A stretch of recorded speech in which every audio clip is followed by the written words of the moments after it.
time. Well, I remember working on a game that had one of those sort of like those old phones that you had like the rotary thing, and we just assumed that everyone would know how to use that, and then we realized that no, people were looking at it. It was just like, what the fuck? What is this time machine? Really? I'm so old. Everything's running. Hey, ba-ba-da-ba. Okay, so we on? Yeah. Okay, then we're all back. We're on. Nothing is in our way. So first of all, yes, as Nikki said, Happy New Year. Happy New Year. Yay. Something. There might be something in the way. I mean, a bad joke, perhaps. Oh no, those are never in the way. Those are all. in the way. Those are always. Oh, don't start that song. It's been stuck in my head for. Nah. If you guys all start dying, I'm gonna. Nikki, I'm sorry, you're gonna get a DMCA or something like that, and I'm just gonna go grab that song and somehow play it. But well, I'll do a little recap because it's been a while. It's You've been agreed to 2 weeks without D&D. It's been a while. You've accepted to take on this mission to find these mystical creatures for a young wisher in need. And you've so far, on the back of your helpful dragon, Fushur managed to get to the Phoenix that you found it in a wizard's old tower, and you made a little appeal to the Phoenix, and it found you not only worthy but also trusted you enough to revert to its egg form so that it could regenerate. You then also proceeded to make your way towards the cliff sides. Actually, let me put the map on. Maybe that's easier if we just look at a nice little map. Then you proceeded to make your way to the Stonehill Cliffs, where you found various griffins, just have doing what they do, and through various tests of skill, might, personality, I suppose, mind, will, you've managed to acquire your second magical creature, the griffin, that kind of befriended Crow. And from there, you went on to Carneath Castle, where you currently are. And you're fighting. You've fought through some nasty traps, and then you've encountered these current inhabitants of the castle. This sort of group of goblinoids and orc, and well, a battle ensued. And as the orc captain seemed to kind of agree to your terms that you were just here for the creature and you would just take it and leave and be done with it, the orc captain let you pass. But it seems that he was just being a little bit tricky. As soon as you kind of were in a more advantageous position,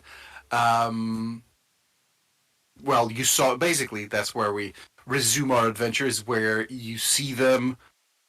I'll say that throughout this whole interaction, as you're kind of like just scooting along, trying not to get bonked on the head by them, I'll say that they were, both you and them, everyone's like hands on their weapons. No one trusts each other. And basically where we return to our adventure is when you guys see them hands on their weapons, and you just see it. I mean, there's like a movement, like a bowstring being pulled just a tiny little bit, and immediately you guys know that not all is well. Before we jump into the fray, I'd just like to point out this in this little screen. Um, we have here the Phoenix. By the way, this is not how they look. These are just tokens that I needed to symbolize that you already have these two animals. You're still looking for the remaining three. The baby dragon, the unicorn, and the kraken. I mean, I don't know why one is a baby and the rest are not, but, you know. And so, with that being said, we return to Carneath Castle. Just out to say, have you ever seen a grown-up dragon? I mean, have you ever seen a kraken? It's not that easy to get. Wednesday. But that being said, you were sort of like scooting along before you started seeing signs that the goblins were not playing nice. I'll say that I believe Princess Ivana had her rage going on. I'll say that because of this whole, like, you know, ceasefire, I'll say that your rage will drop because you have not taken damage or dealt damage. Mhm. But I'll say, just so that, you know, I think this would all happen very quickly. You wouldn't just, like, stay there for 15 minutes and let them think about their lives. I think this would all be very, like, you know, one after the other. So let's just say that the spiritual weapon is still up. And the flaming sphere is also still up. I believe the hex is also still up.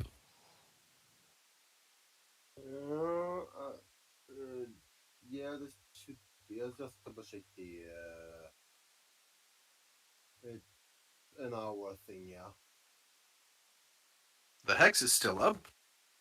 And let me just get my notes just to make sure the other individuals are not. Huh. Very well. My notes are ready.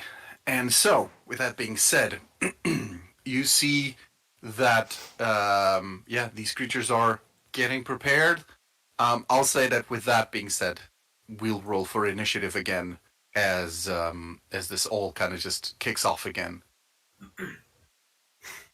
Combat music. Dun, dun, dun, dun, dun, dun, dun, dun. Okay.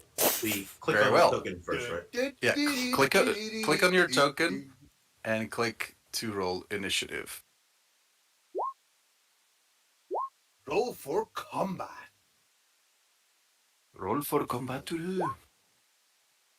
And that's that one. Whoa.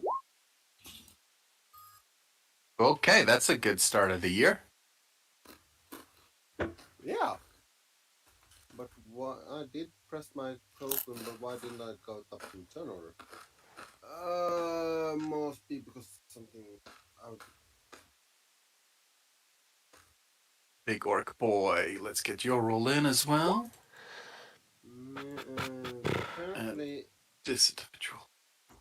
Here we go. apparently I did press my token, and apparently it didn't. When No worries, I can just add you there. I, And you had a 23. Damn. yes, I'm surprised myself. Okay. Very well. Considering my Can I go roll is for? shy. It's new computer, but still the same rolls. With that being said, then we begin, or resume, I suppose, with Rivet. You are currently, like, just, you know, shoulder to shoulder almost with this goblin. You see that the goblin is, like, handing his sword, just kind of, like, looking around everywhere. when you just see the orc captain utter a command that you do not understand. But you see that the goblin is just kind of like just immediately turns to the side. Um, he wanted to do something nasty to you, but you got there first. So what do you want to do? Basically, Also, Crow, get yeah, ready. yeah. Basically, at this moment, it's a little bit. It becomes a little bit on that side that he noticed the attack. So he has turned around with an Eldritch Blast in his hand, right towards the one next to me, and say, "Down now for him, bark like a dog!" As he sends off a. I will inform you, the Eldritch Blast will be at disadvantage because you are within 5 feet. I am aware of that, Okay. but I don't like the close. Too close. Too close. Yeah, I get it. Yes. Stranger danger, I get it. That's a 20 or Um. or a 19. That still hits. Yeah. And With disadvantage, wow. Like he really wants to hit it. That's well, two. two damage and repelling blast, so he just flies right back. Very well. That's 10 feet, right, of the Yeah, repelling blast. repelling blast is 10 feet. Yes. Very well. The goblin goes and like kind of does that little skid on the floor. A little bit of dirt kind of picks up. As the goblin just got blasted, like in the, it's like Dragon Ball kind of like palm to the face. Yes, but okay, that works too. You see the other goblins clearly looking concerned. Anything else, Rivet? I don't think I have anything else I can do right now. No, I can't do anything else right now. Very well. Do you want to move, by the way? No, I'm quite content where I am. Very well. So the orc, seeing that you two are far away, and he does have Crow or Jorel nearby.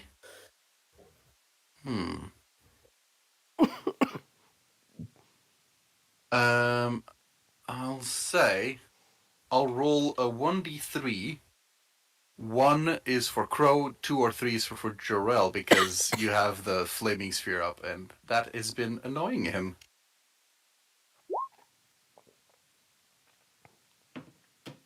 The dice have decided. Yeah, he's not dumb. He goes there.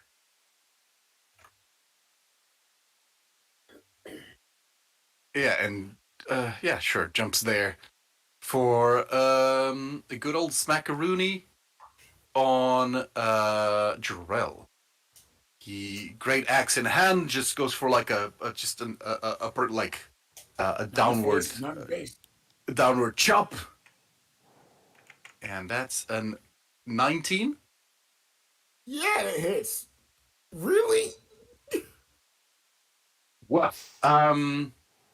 That's the first time he rolled well because that's an 11 slashing damage. Ouch. Is he just like goes for a good old slash on your face? Maybe you kind of dodge not the face, it just kind of goes on your chest or something like that. But a good amount of blood is drawn out. I would. Yeah, sorry. So you saving the right con save for the spell? Con save, please. No. That's it. Oh, good. Very well, you keep the safe. As he just is, two hands on the axe, just looking at you, looking at Crow. He again utters some command. You just see hand motions. He's clearly saying for the goblins to close the ranks, basically. With that being said, that one is dead. This one is not dead, however. It will go. He sees these three all bundled up, but the commander did issue an order, so he will obviously do what the commander said. Actually, he's going to be smart. There. And there. And he's gonna go for a slash on Crow with his scimitar. Goes for a swing. Why? So the rolls for the orc were a 19 or an 18. The rolls for the goblin are a 19 or a 19. So does a 19 believe a 19 hits, right, Crow? Yep. Even if I did use shield.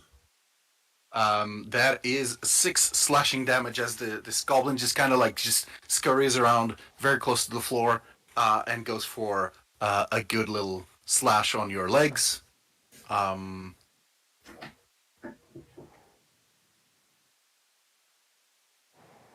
And yeah, that's pretty much it. It is your turn, Crow, and Willow, get ready. Okay. Let's see. And I can't move yet. Or well, no, I can move. Hold on. I was looking at adjust density. Hmm. Not damn. No, I thought it was a bonus action. Damn it.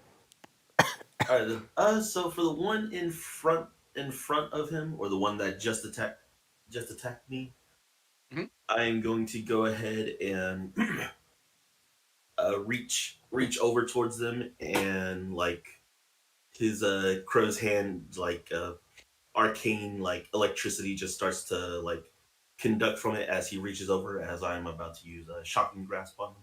Very well. He has leather armor currently, so Okay, so it's but just but one. still it will hurt. Mhm. It definitely hits with a 20. Yay. Alright then, and that will be 1d2. Okay. 2 shocking damage as you just see the goblin go. And it cannot make any reaction until the start of its next turn. Very well. Do you want to move? Yes. I will move. Heads up. Don't forget you're within proximity of the orc boy. There, well. Hold on. Actually, no, I get like right here. Very well. And yep, that'll end my turn. So now it is Blue Goblin. Blue Goblin will try to make his way. He'll go there. This one will go there. This one. Very well. So they position themselves. They do not have the necessary movement to get to you for a little stab, but I'll say that these two, the top ones, are going to go for Jarrell, and the other one will go for Crow. So Jarrell 1 and Jarrell 2. So that is a 22, and that's one. That's the other one. That's a 22 and a 6, so the 6 misses, and the 17 on Crow. 17 will hit. Okay. So, Jarrell, you take 5 piercing damage as one arrow kind of just manages to get you, and you you also take 5 damage, Crow. And Jarrell, please roll me Constitution saving throw, see if you keep it up. And with that being said, those were the 2. Natural 20. Ooh, okay, yeah, you just see the flaming sphere kind of regain a little fire, a little pep. Willow, it's your turn, and Jarrell, get ready. Okay, I've got some notes from last time saying that me and Nirvana were kind of low. But with the current situation, can I do as a once per short rest action, channel divinity, preserve life, and split Yes, you can. HP between Crow and Jarrell? And I think Crow's a little bit lower than Jarrell. Is that right? Yep, Pro is Yeah. not looking good. So if I can do preserve life and give Crow 8 HP and Jarrell 7 HP. Very well. Yeah? then Crow and Jarell, you what does preserve life look like, by the way? It just come from the staff. It look very. It's a lot of it is all about blue. Pretty much all the spells will be blue Mhm. or a variation of blue. This is a very light pale blue.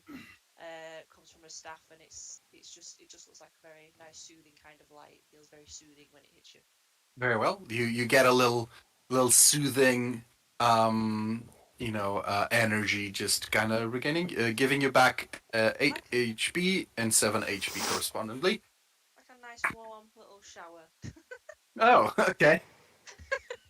Oh, You get into a little shampoo commercial. Yeah, content from me. Ah, tropical. And Um, yeah, sorry, can I be? Unless I'm reading this wrong, bonus action. Can I use the spirit weapon against yeah, you can. little guy? This little guy. Which one? This one. Can I? On the left of marked weapon. I can't click on Oh, it. this guy. Yeah. You can if you click and hold, it'll do the ping, I believe. Oh, Yeah, right. there you go. My bad. Right. Yeah, I want to get him. I want to try. Very well. 2 seconds. Let me find it. Where have you Roll to smack the shaman. I'm gonna smack him. I'm gonna beat him when I find where my hold, please. Beat him There with it this is. stick. I found it. Hold the line. Hold, please. Oh, definitely hits. Sweet. Roll for the mush. Damagios. Ooh. Don't mind if I do. I'm gonna wail on this guy. 10 damage, please. What is your magical weapon? Your spiritual Not, weapon, sorry. yeah. I can't remember what I said it looked like, but it'll have the divinity sign on it. So I'm just gonna hit him around the head with a divinity sign. Very well. It just I guess this is for the kids, so let's keep the gore down. But this individual you just hear his head just punk goes against this rock, and he crumbles onto the floor. Yes, yes. My physical strength is nothing, but my mental strength is infinitable, whatever the word is. I like the idea of preserve life, but not his. But not his, yeah, no. Yeah. Yeah. Very well. That's my go done. Very well.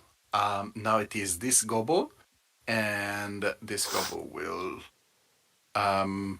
move forward, and you just hear him yell out, "No!" And it takes aim to you, Willow. No! Oh, you old lady! As you just see an arrow come flying towards you. That's an 18. I am rolling really well. Oh, no. I made a little sacrifice with the new year to the dice gods. 6 piercing damage to Willow. Oh, no. Um, no. Oh, no. you. What is this concentration? You're currently not concentrating on anything, right? Let me just check the spirit thing. It's a spell, but let me just check. The spiritual weapon is not concentration.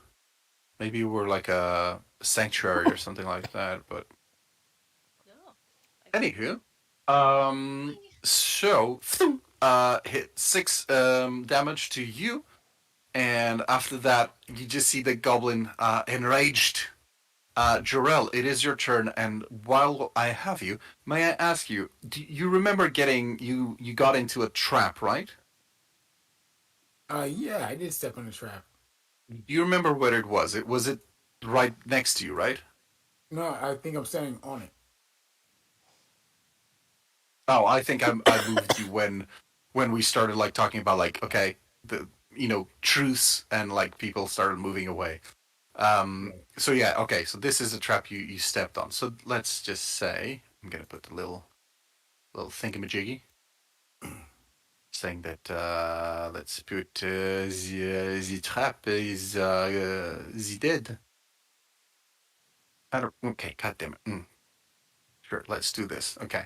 Um, it is your turn, Jarell. What do you want to do? And Princess Ivana, please get on. You're on the deck. First, I'm gonna hold my chest where I'm severely bleeding to death, and I'm gonna look up this orc because he's probably bigger than me and say, "Here comes the sun." And I'm gonna use my bonus action to yank that flaming sphere and slapping him back with it. So he's gotta make a Okay. DC 13. Hold on a second. It's Yeah. dexterity, right? I'm just trying to make sure. Just double checking here. Hmm. Yes, it is dex save. Very well. He rolled. Whoa. He rolled an 18, so he'll Okay. take half of the damage. Okay, so it's gonna be just what? Okay, 2d6. I'm rolling that right now. Yep.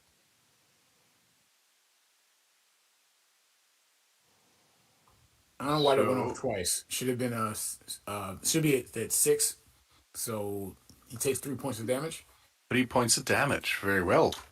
And You for my hear action, I'm sorry. the sizzle on his back just as he definitely grunts.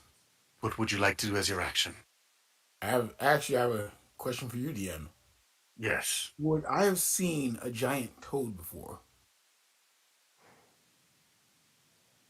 Roll me a d20, please. Just a simple d20.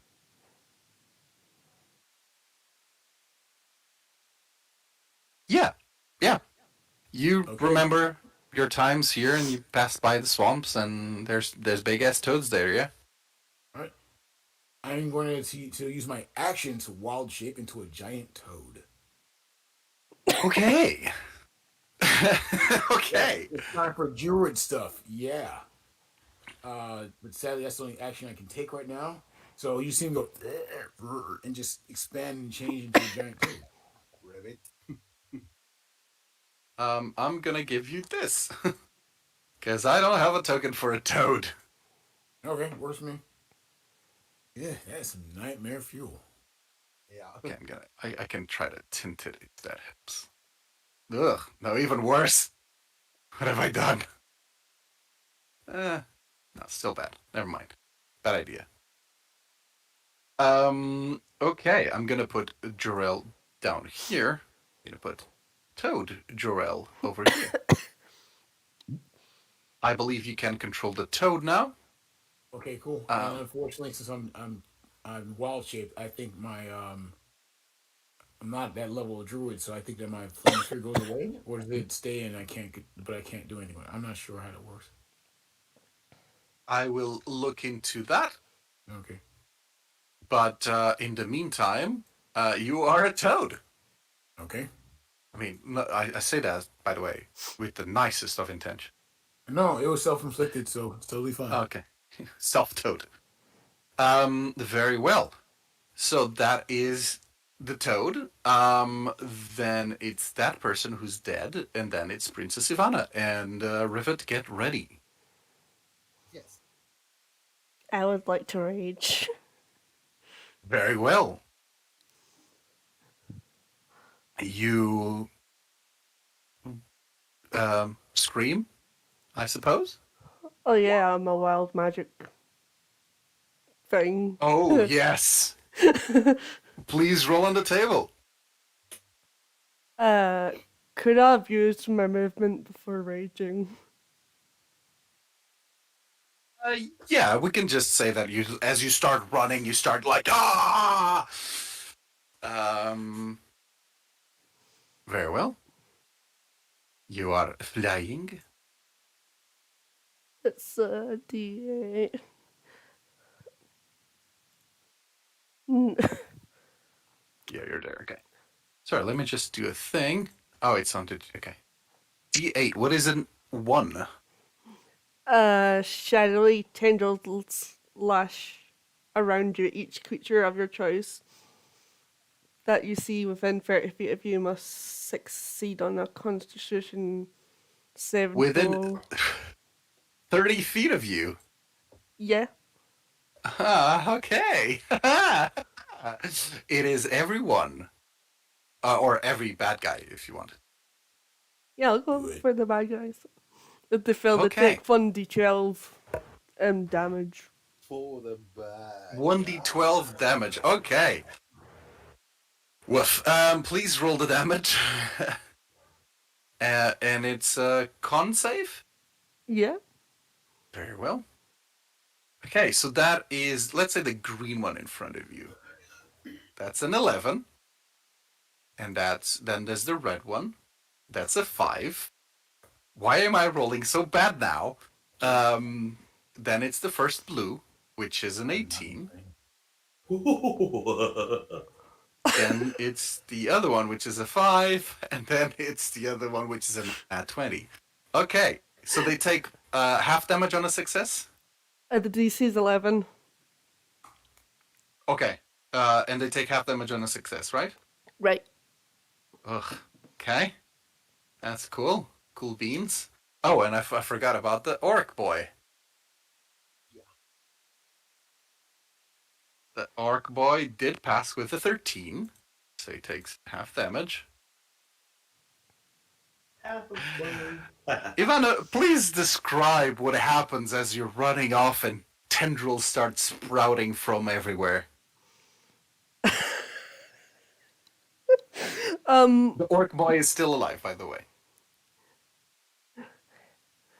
I fly towards them, giving like my best like battle cry. I can't do it right now because I've got a sore throat. But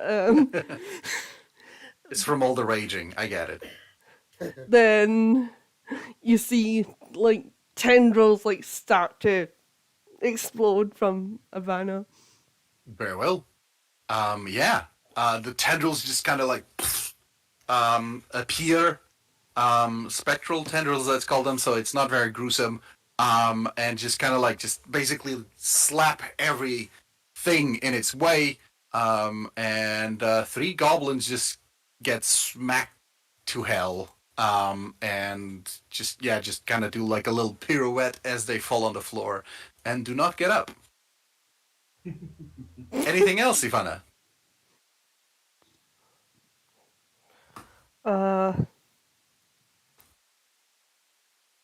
I will shoot the big guy with my longbow. Very well. Roll to shoot. That is a hit.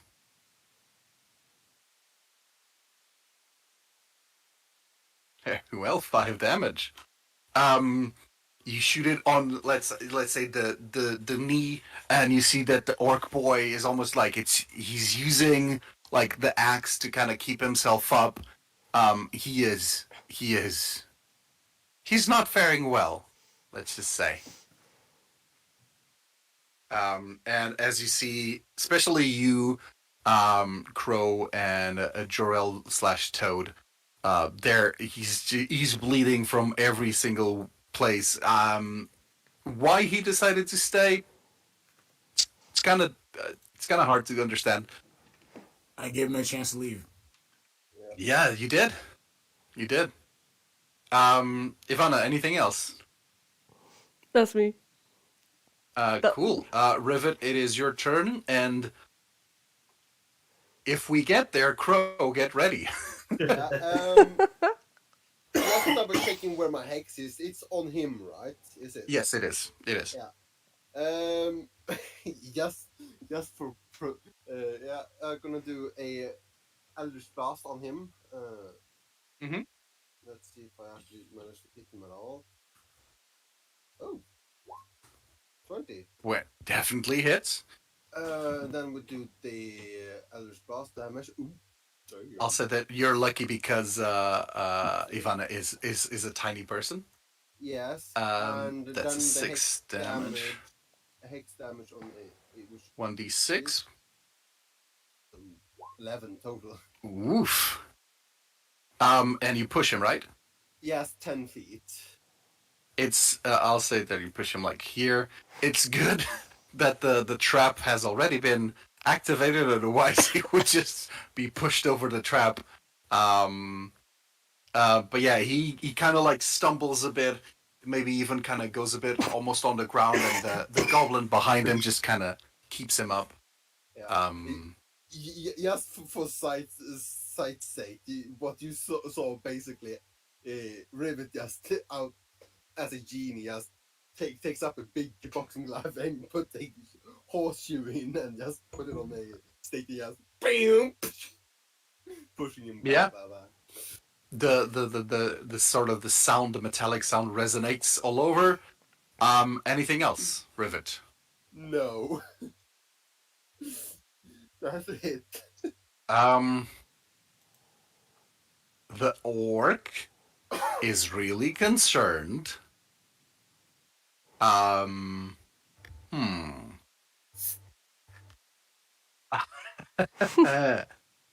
Very, very concerned. Okay. The orc will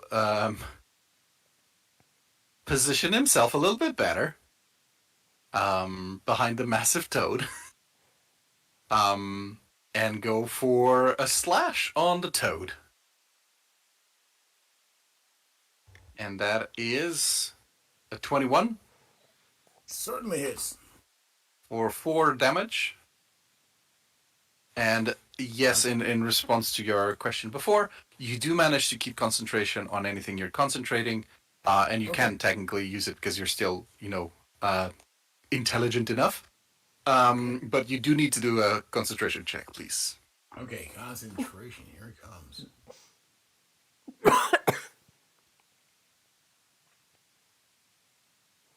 Yeah, I guess it's gone now. It's because you're a toad. It's kind of these sort of things don't really fit the toad mindset, and unfortunately, the flaming sphere fades out. Done. Okay. I'm at 25 out of a total of 39 HP. Very well. You said 39? I had 39. I'm at 25 now because I took that damage. Wait, 39. hold on a second. That's not right math. I'm sorry. Minus 4. Yeah, it's 35. I'm sorry. 35. Yes. All right. He swings at the toad. It barely touches you, but it nicks you. A little bit of blood is drawn, but he is not.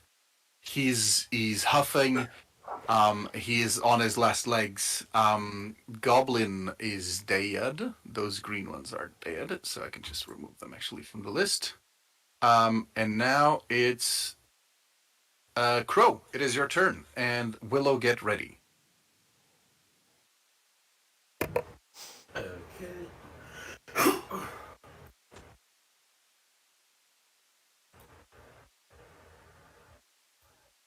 Gonna move there, and let's see. He has this sort of wild look on his face as he sees you coming around. Okay, so this right here would be within the radius of 10 feet, which would have this and this one within, right? Yeah. All right then. So within right here being the center, Crow basically starts manifesting his magic into his hands, and is basically like as he lifts his hands up, it makes it seem like he's just like kind of grabbing something like a mysterious like force, and immediately like just pulling it straight down and using magnified gravity. Okay. Can you click on that, please? So they need to do a Constitution saving throw. Very well. Okay. Cool beans.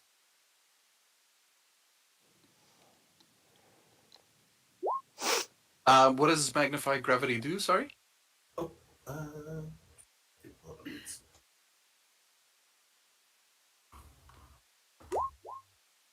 there it goes.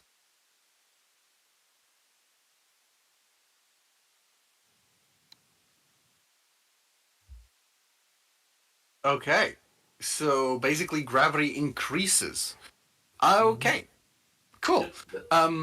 So you see the goblin is just like ready for combat, and very quickly it kind of turns into basically an accordion, just kind of,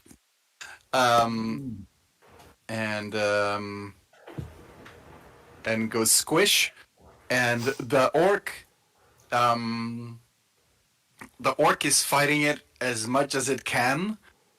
You see, I mean, I'd say you and Jorel see, his axe is just like he's almost like leaning on the axe, and the axe starts to go like to dig into the dirt as he's fighting this, just the gravity just pushing him, squishing him to the floor, and you see, quite a few of his cuts, bleeding even more as the gravity kind of like stops. You see that he's just like he's still up, and then suddenly like you just see his leg just kind of like begin to waver to falter a bit, and he just boom slumps to the ground as that magnified gravity did a lot of damage, especially to whatever is inside his body. He's dead. Anywho, Crow, do you want to do anything else? Let's see. That was 15 feet. I'll move over here. Very well. And, yep, that'll be my turn. Blue goblins are dead. Willow, you see one last remaining goblin. Just looking in this battlefield littered with the bodies of his comrades. The goblin is just looking around. You begin to prepare, and the goblin's just like, I'm sorry. I'm sorry. When we were in the tower and I've absolutely obliterated those books. I'm not having the final blow this time. But can I just ask, who's looking worse for wear out of everybody? We. I'll say, roll me a perception, please. Right, okay, because I know Ivan is pretty low, but don't know how Crow is. So 2 seconds. Say perception. Yeah. Roll, my boy. Oh no, my boy. I believe out of your compadres, the worst one. Let me actually. 1 second. Dungeon Master, quick. I feel like it's Ivana who's gonna be who I was gonna go for anyway, because I haven't healed her yet. Yeah, I'll say that of everyone, Ivana is definitely the one that's doing not so good, especially because Jorel is now a giant toad. So I'm gonna walk up. Hiya, chill, just just scuttle up next to her, and I'm going to, if you don't mind, I'm going to put my hand on her shoulder and cast Cure Wounds for 12 HP.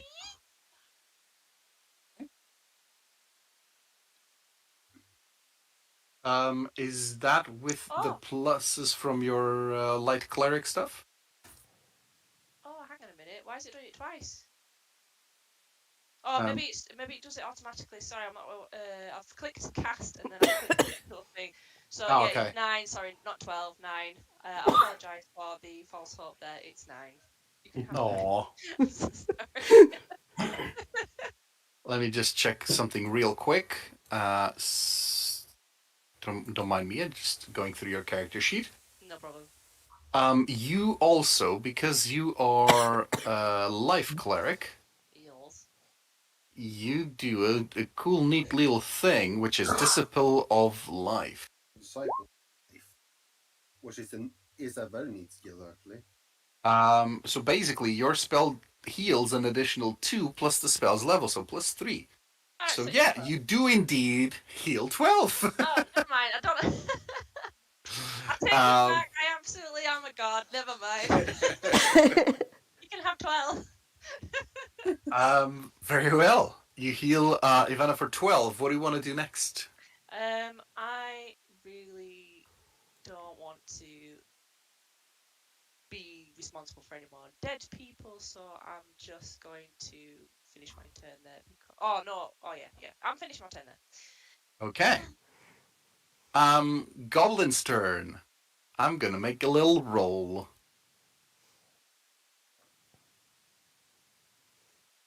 Right. Right. Okay. With all of this going on, the goblin is quite flustered.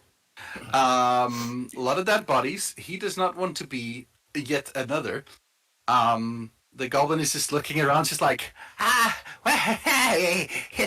he has like the bow in his hand, and he's just like, he drops the bow, and he's just like, and he drops the scimitar, and he's just like, and he just looks at the toad.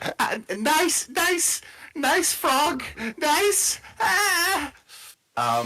And he tries to move out, and in his freaking nat one intelligence, as he's running away, he forgets that there's a trap there. So he takes. Goblin. He will take 1d4. Oh, actually, he rolled a nat 20, a critical fail. So yeah, you, I will tell you that you fail, goblin. He takes 2 damage as his leg gets snagged, and you just hear a massive chink on his leg. As the goblin is just like, Jarell, it's your turn.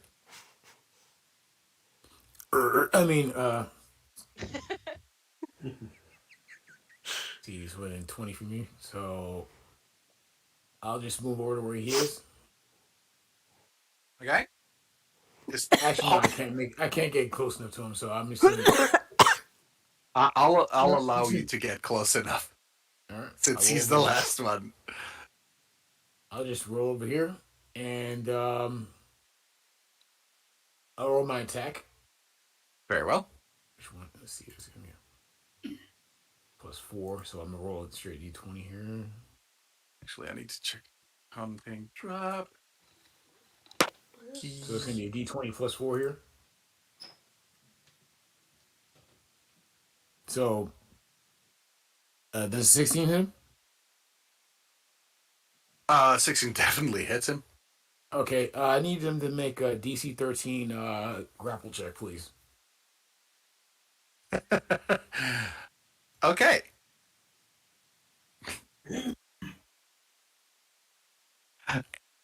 Yes, please continue. I swallow. Okay. So, yeah, Big Toad, please, you just snag the goblin, as you all just hear from the toad occludes most of this. So you just hear, nice frog! And shortly after, Jarell, you just turn to your group with a chain just hanging from your mouth. I'm gonna hold on. Even though he takes 3d6 acid damage, I want to wait till he stops moving. When he stops moving, I'm gonna puke him back up. Oh yeah, it's quite quickly. You feel a little bit of like a struggle inside your stomach, and yeah, very quickly after, the struggle stops, and you just puke him out. It's acid damage, right? That the stomach does. Yes, but I don't want him. The thing is, I don't want him to die. I just want him unconscious. That's gonna be hard.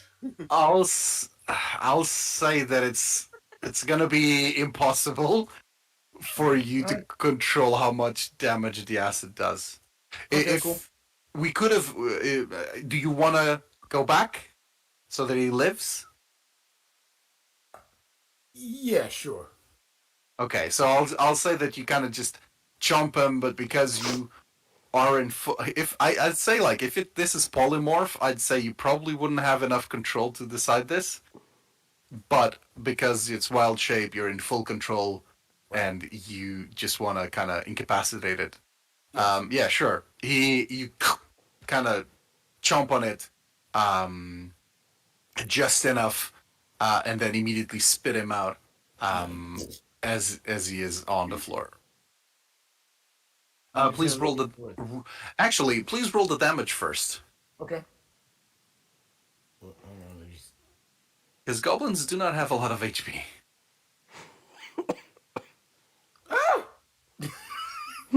I take it back. No, you eat the goblin, chomp, chomp, chomp, and you spit it back, and the goblin is for sure dead, because that is more than twice his HP.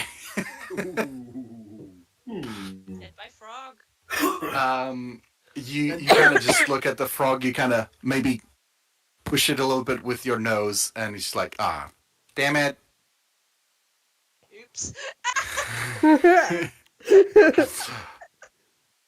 And I thought I was savage.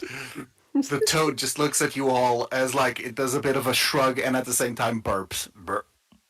But with that being said, I'm gonna be off food for a while. Absolutely horrified. we are done with the combat. You have decimated the whole goblinoid orc party. Sort of a quiet afternoon's sun is shining. What would you like to do? I'd like to change I- back, apologize, and also bury that remains of that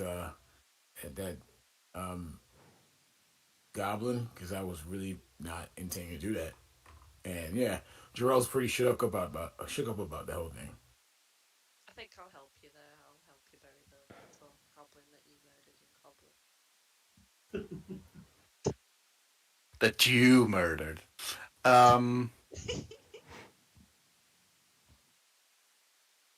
Very well. And so, with that being said, do you just bury that one goblin, or do you bury the? It's only that one that we feel bad about. Oh, okay. Yeah. Everyone else can go eat dirt. This one you do like some funeral rites. And I'll say that as you're sort of like regaining your composure after the battle, and saying a couple of nice words for the goblin, you do hear some chains sort of being rattled beyond that door that you were initially headed towards, that the orc had indicated. Yes. You hear some rattling, and then you hear occasionally you like some sort of like little screeches, but it is very muffled. It's behind closed doors, let's say. Yeah. Rivet will actually go towards that door to try to figure out exactly what it is. Okay. Now that everything seems to be fine around everywhere, he hesitates with the door at least. Do you open the door? He hesitates with the door. He actually start to look around to see if there's any sort of traps or anything like that. Very well. Roll me an investigation, please. Dude, he's As you're surprised. you're just feeling around the door, kind of trying to figure stuff out. You found his alley. You find something and then realize, oh wait, that's a hinge. I find it out. Oh, another hinge, 2 hinges. Good door. And then you find a lock. Yeah. What can go wrong? As he opens the door. I would like you to roll me a dexterity saving throw, please. Literally is the rabbit. Isn't it? Well, Oh.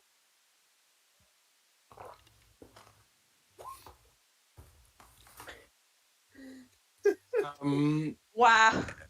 Very well. As you guys are performing the last rites on the goblin and just regaining composure, and Rivet decided to go like open the door.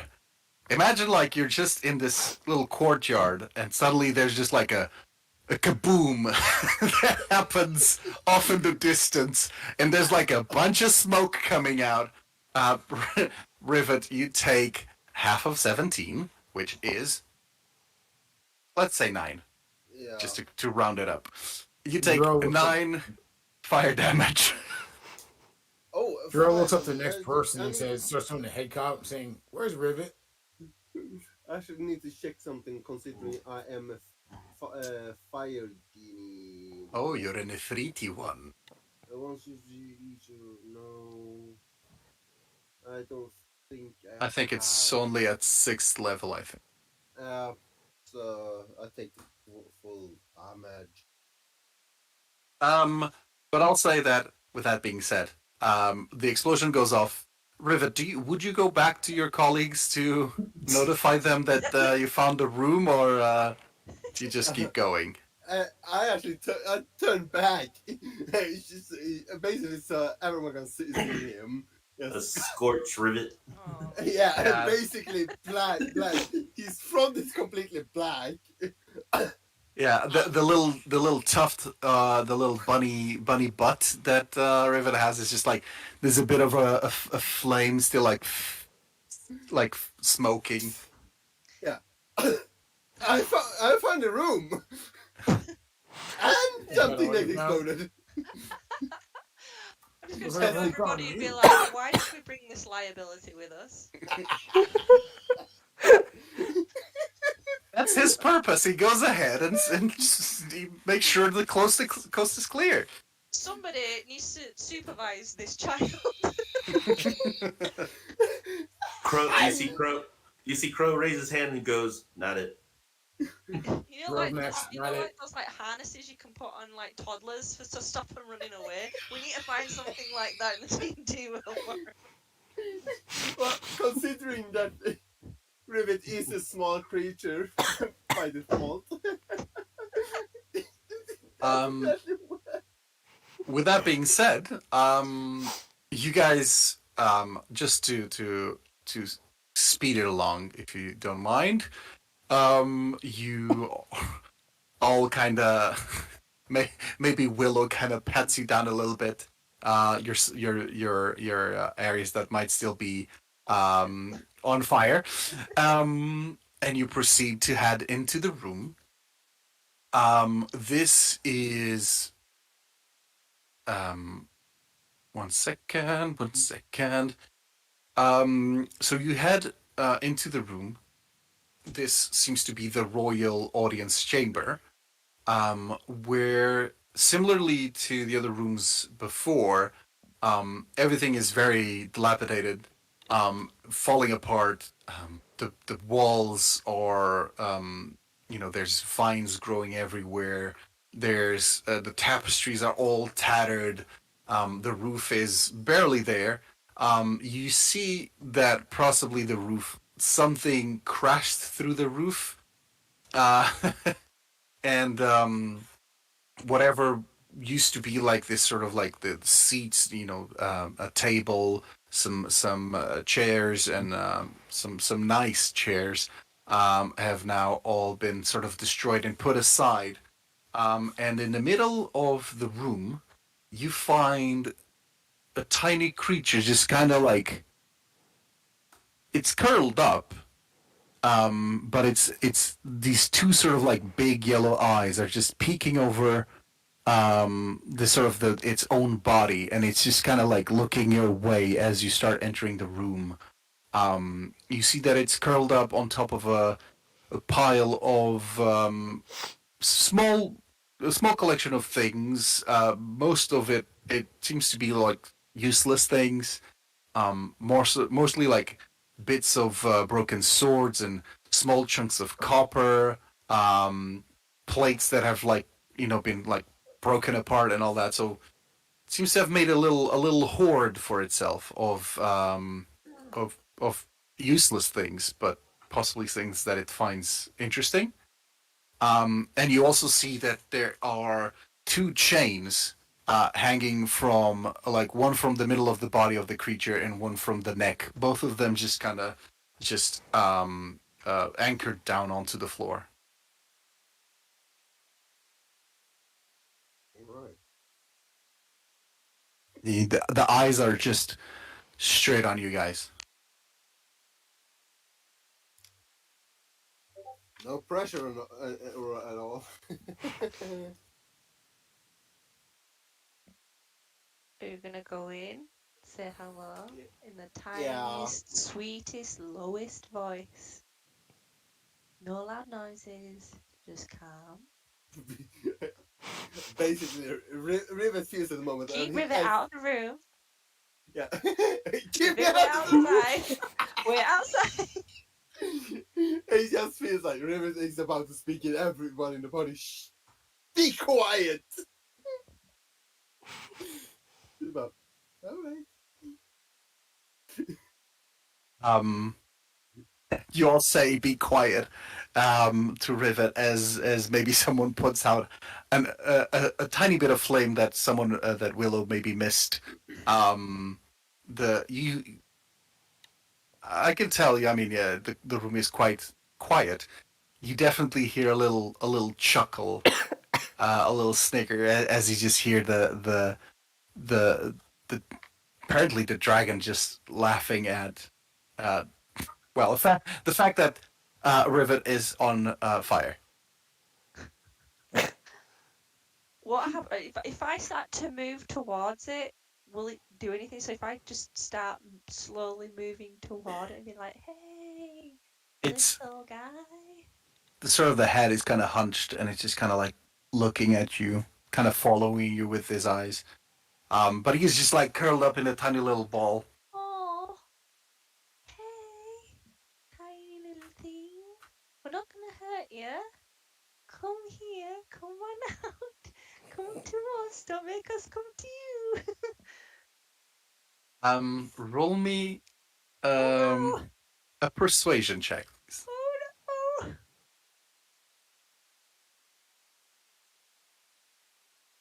no! Where's the roll? Where is the roll? There it is. It's a nat 20. It's a nat 20. I am the dragon whisperer. Come on um, please. So Willow, let me just double check. Willow, how does Willow dress? she's got basically it's a light blue robe and Mhm. like a bit of a, I don't know what you call them, but it's like a bit like a pinny, a white pinny over the front with the infinity symbol on. It's Mhm. pretty plain. It's just very pale blue robes and a white vestment kind of thing. Okay, I'll say that you're So wait, sorry. Did you? Is that a necklace, the infinity symbol, or just like more of just something embroidered into the clothes? It's embroidered in. Oh, okay, okay. Okay.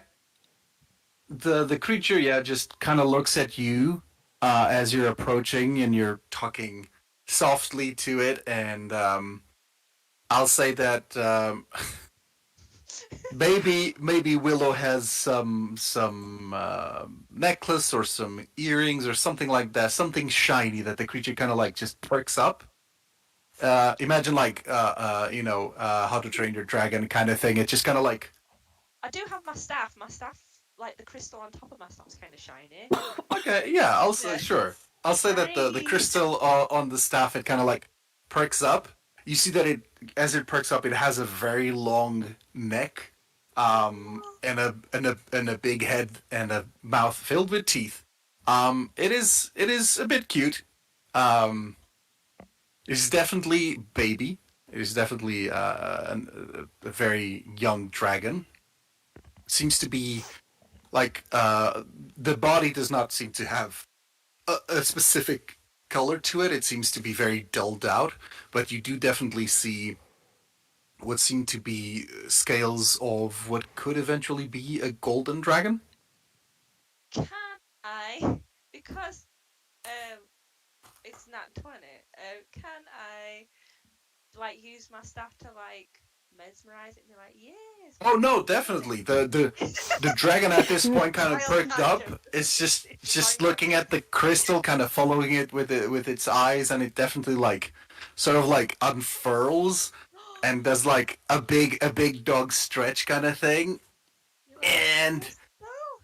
and then kind of like takes a couple of steps closer to you and starts kind of like hopping after the crystal, kind of just like. I'm gonna turn around to everyone and go, oh, can we keep him?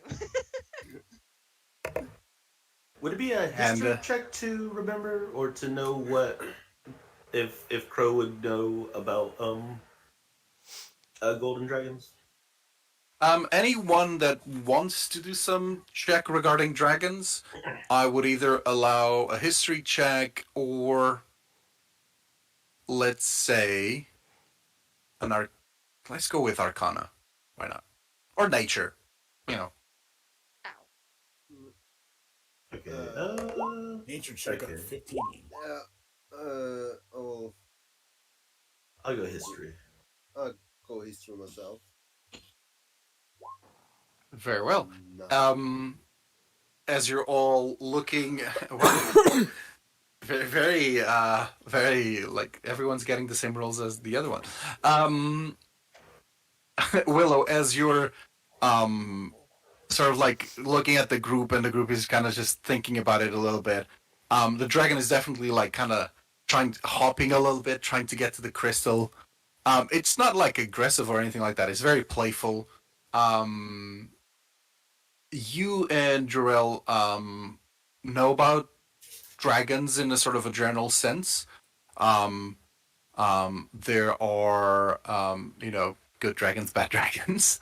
Gold dragons tend to be. One second. Hold, please. They tend to grow quite a bit. They, like all dragons, have like tend to develop this capacity to, for example, breathe fire and whatnot, and they can grow to quite a large size. Maybe the ones you've heard about is mostly like stories and all that. But Crow, you're definitely able to complement that knowledge by explaining that the bigger gold versions of these dragons can be gargantuan in size or even bigger. They are considered good creatures. If we're talking about alignment, it's lawful good. I actually thought it was somebody else that said, like, who the hell said that? Sorry. Yeah, these are considered the most powerful and majestic of all metallic dragons. Gold dragons are dedicated foes of evil. And you've seen quite a few illustrations of gold dragons in books, Crow, and they do tend to have these cute, like massive whiskers coming from their faces when they reach like sort of an adulthood. Right now, it just looks. Imagine like a dragon, and then it has like the whiskers of like a catfish kind of thing. Gold dragons are known to eat about anything, but they tend to prefer pearls or gems. They're not like creatures that will just like gorge on things until it's satisfied. It's more like, it's of all the dragons, this is the most responsible, good with kids kind of dragon. So yeah, and from its behavior, it definitely sees you as friends, or at least not. It does not fear you. Just keep a close eye on it is all I could say. How big is it again? Sorry. And with that being said, let's say that the dragon, you all begin to leave the castle carefully because of all the traps and all that. As the dragon is manages to maybe one time like grab the crystal off at the end of your staff and just kind of like kind of that No, no. dog thing. And you're like, bad dragon, bad dragon. Break my staff. Oh my um god. and he's That'd be very basically a big dog now, so he's going to become quite big. But with that being said, you gather your things, and yeah, you meet up with Fushur, and you introduce it to the dragon, dragon to dragon. I like to believe that they do that thing that dogs do of sniffing each other's butts. Um, you know when a dog owner has like a dog and then brings a puppy into the house, and it's always just like this massive dog like running after the tiny one, and the tiny one kind of playing around. They kind of like members of the same sort of species. They it's good to see another dragon in the world. Um, and yeah, you climb on top of Fushur. I believe Crow will just go with your Griffin. Yep. Um, Archimedes. Archimedes. And yeah, you scoot off into the sky. Um, here and there, you are. I'll say that the next place of your voyage is going to be the hidden gardens where the unicorn might be found. Um, throughout the way, throughout the route to hidden gardens, you stop, uh, you know, once or twice to rest and rest up for the night and whatnot. So feel free to have your long rest and your level up. Um, you are now at level 4. Da-da-da-da. Welcome. And with that being said, let's do. Shall we do a quick break? Yeah.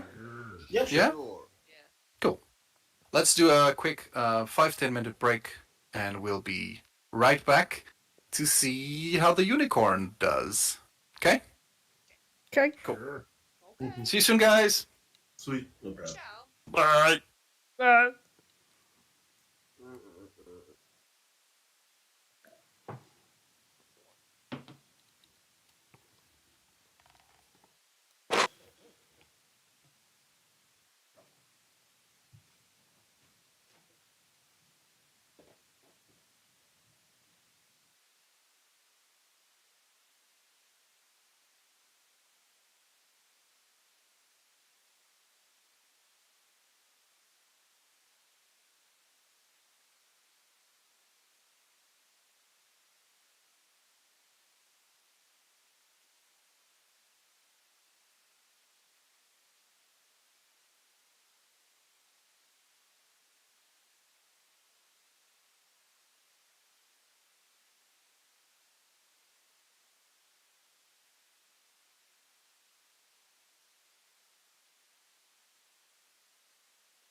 Yeah, that will work.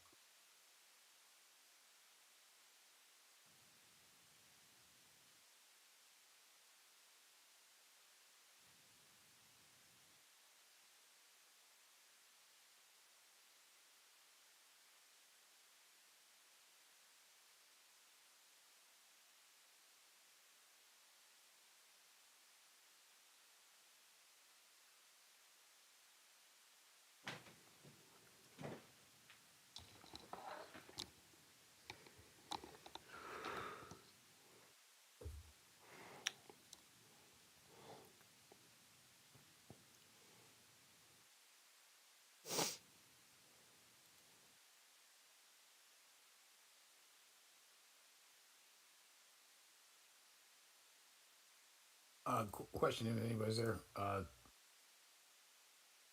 here. Yeah. The next location we're going to is that going to be in water? I am not entirely sure. Okay. Because I know you said you had to get a Kraken. I didn't know if that was what the next target was yet. So it might be water. I think that's yeah, it's either the Kraken or the Unicorn.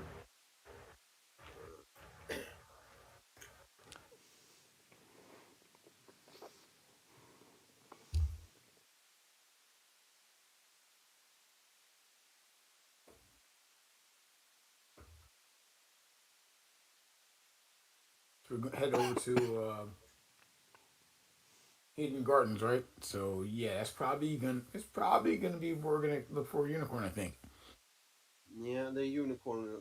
He did mention the unicorn, so Okay, that's gonna affect my prepared spells here a little bit. So, Hmm. I actually got myself a feature, so I got 3 new spells extra on top of the 2 spells I get. Well, like 1 cantrip and 2 with this spell I get. But show off. hey, can you say no to a free cure wound?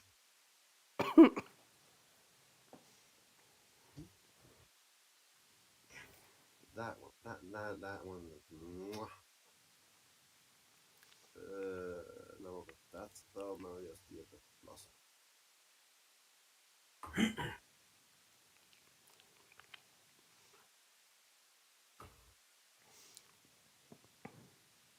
Hmm.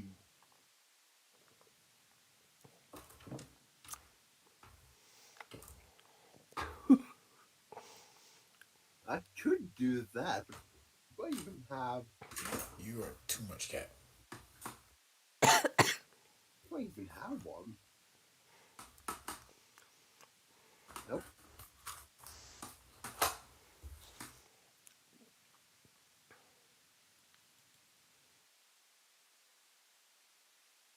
But again,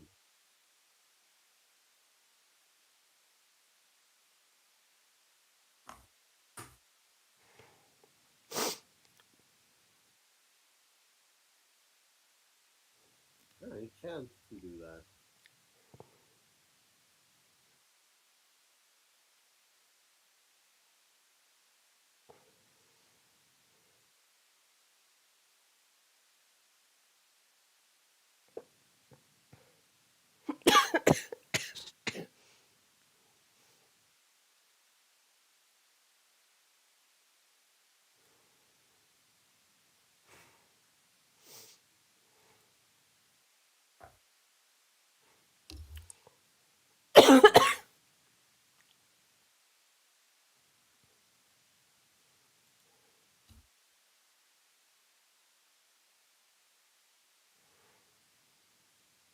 So take that.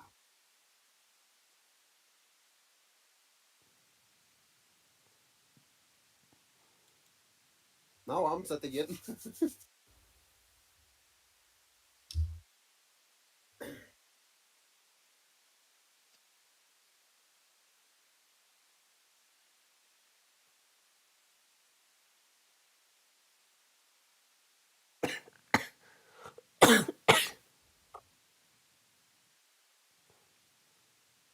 Yeah, I'm all set.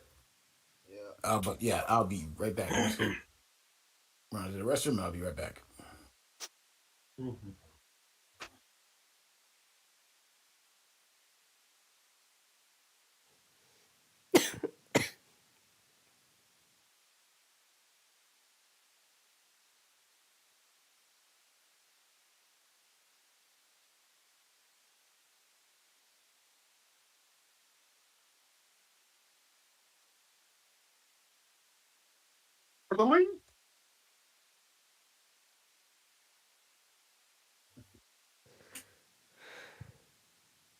Uh,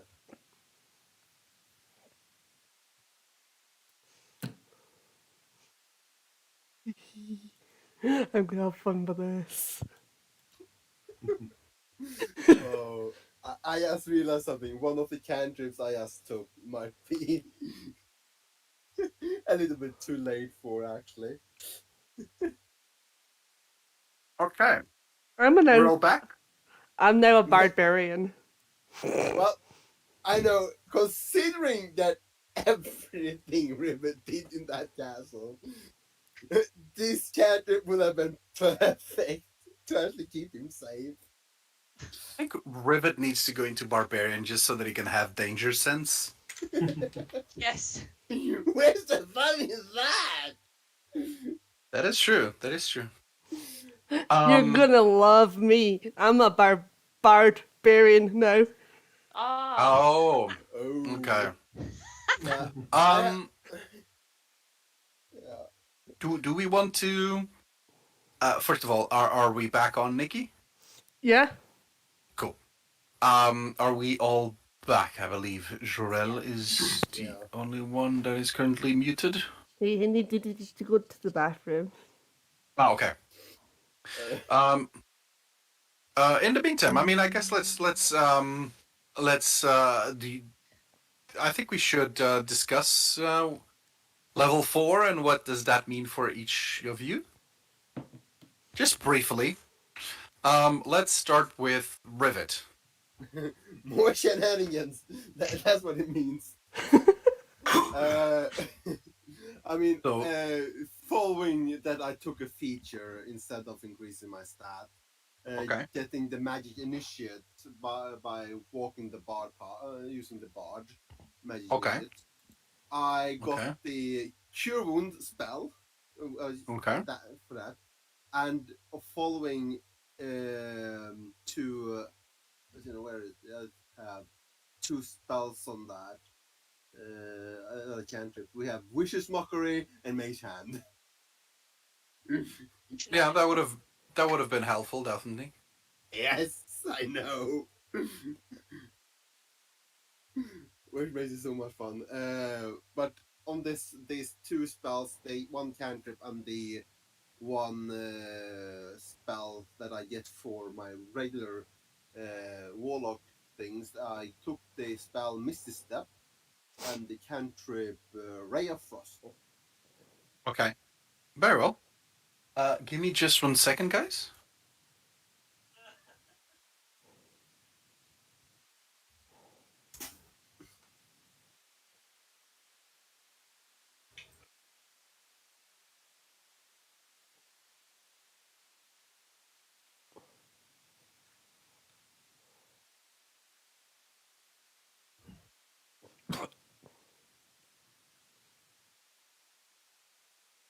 Okay, sorry, I'm back. So very well. That is a level 4 warlock rivet. Cool. Let's go with Willow next. Oh yeah, wait. Actually, Rivet. Do you want it? What do you do? Do you want to do average? Take average for HP, or would you Uh, prefer? it went on that or automatically, apparently. Oh, okay. I think it is because you It set is it set on. to automatic. Let's just keep automatic then. Yeah, Um, it's easier. it's easier. Um, Very well. Don't forget you had a long rest, so if you haven't rested, feel free to rest. Willow, level 4. What does that mean for Willow? Could you come to me last, please? Okay. Uh, Princess Ivana, what does level 4 mean to you? I am no longer just a barbarian. I am now a bard. Okay. How has that change come upon? Is Ivana always was a passionate aficionado of the arts, and just it's now manifesting. Yes, she just wants to embrace her music. Oh, very well. You have a SoundCloud, and you're releasing a new track. Very well. And what does barbarian mean for you then? Uh, more magic. Can actually More do spells magic. now. Very well. At level 1, you can do bardic inspiration, which is good. More spells, and yeah. Okay. Okay. And my spell DC went up. Woo. Very well then, barbarian princess. Then we will go for Crow. Crow. What does level 4 mean for Crow? For Crow, he basically kind of in his bag of doing more studying and everything. He has found a way to basically use Mage Hand in his own way. So basically, I took a feat telekinetic. Okay. So basically, the way I'm flavoring it is like he's basically kind of he's able to now kind of alter the gravity of certain objects to like where like I'm able to cast Mage Hand, but I can like I no longer need to like any components or anything, or I don't need any verbal or somatic components. I don't need to wave my hands or anything, and it can be invisible. So like that's why things would just seem as if like they're floating towards him. Mm-hmm. And if I'm not mistaken, it also increases it to 60 feet, right? Yep, and it also allows me to, as a bonus action, to telekinetically shove any creature away from me within that's within 30 feet of me. Okay, sweet. Telekinetic. Very well. No. Yeah, Yeah, telekinetic, not telepathic. yep, Bonus action and shove. Very well. yep, and yeah, they're just pushed up to. Oh, Oh, actually, no, I can pull them 5 feet towards me or away from me. Sweet. Okay. yeah. And aside from that, just one more level in wizard, right? Yep. Oh, very well. Yep. I Okay. now have 18 intelligence with my spell going up as well. Oh, very well. Jarell, level 4. What does that mean?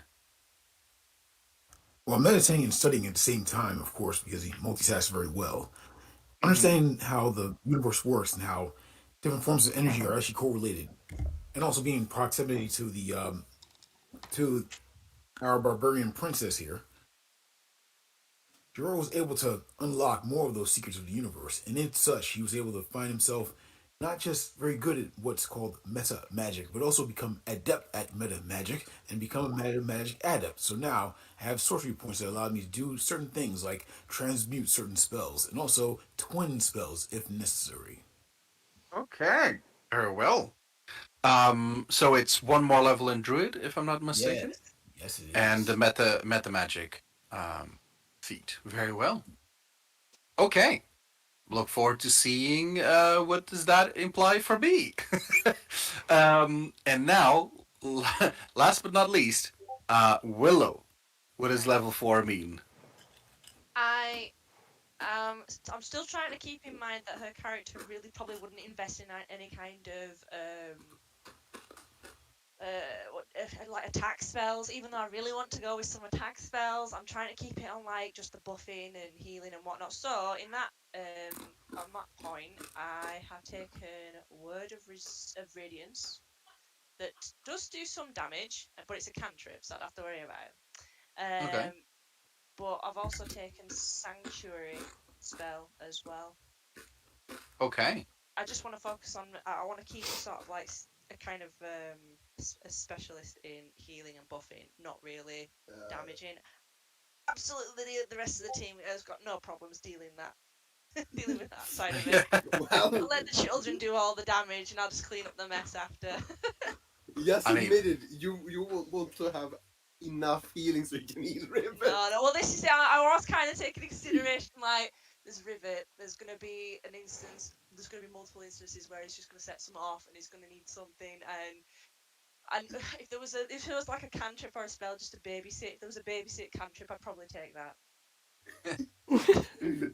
we can flavor it as throughout the journey to the Heathen Gardens. There might have been an instance or two that's just like, God damn it, we need to get like seat belts for the Yeah. dragon. God. But okay, very well. Well, with that being I said, just use Thorn Whip. Stormweb constantly. Oh no! Stop it. With that being said, we head on to Heathen Gardens over. Yeah.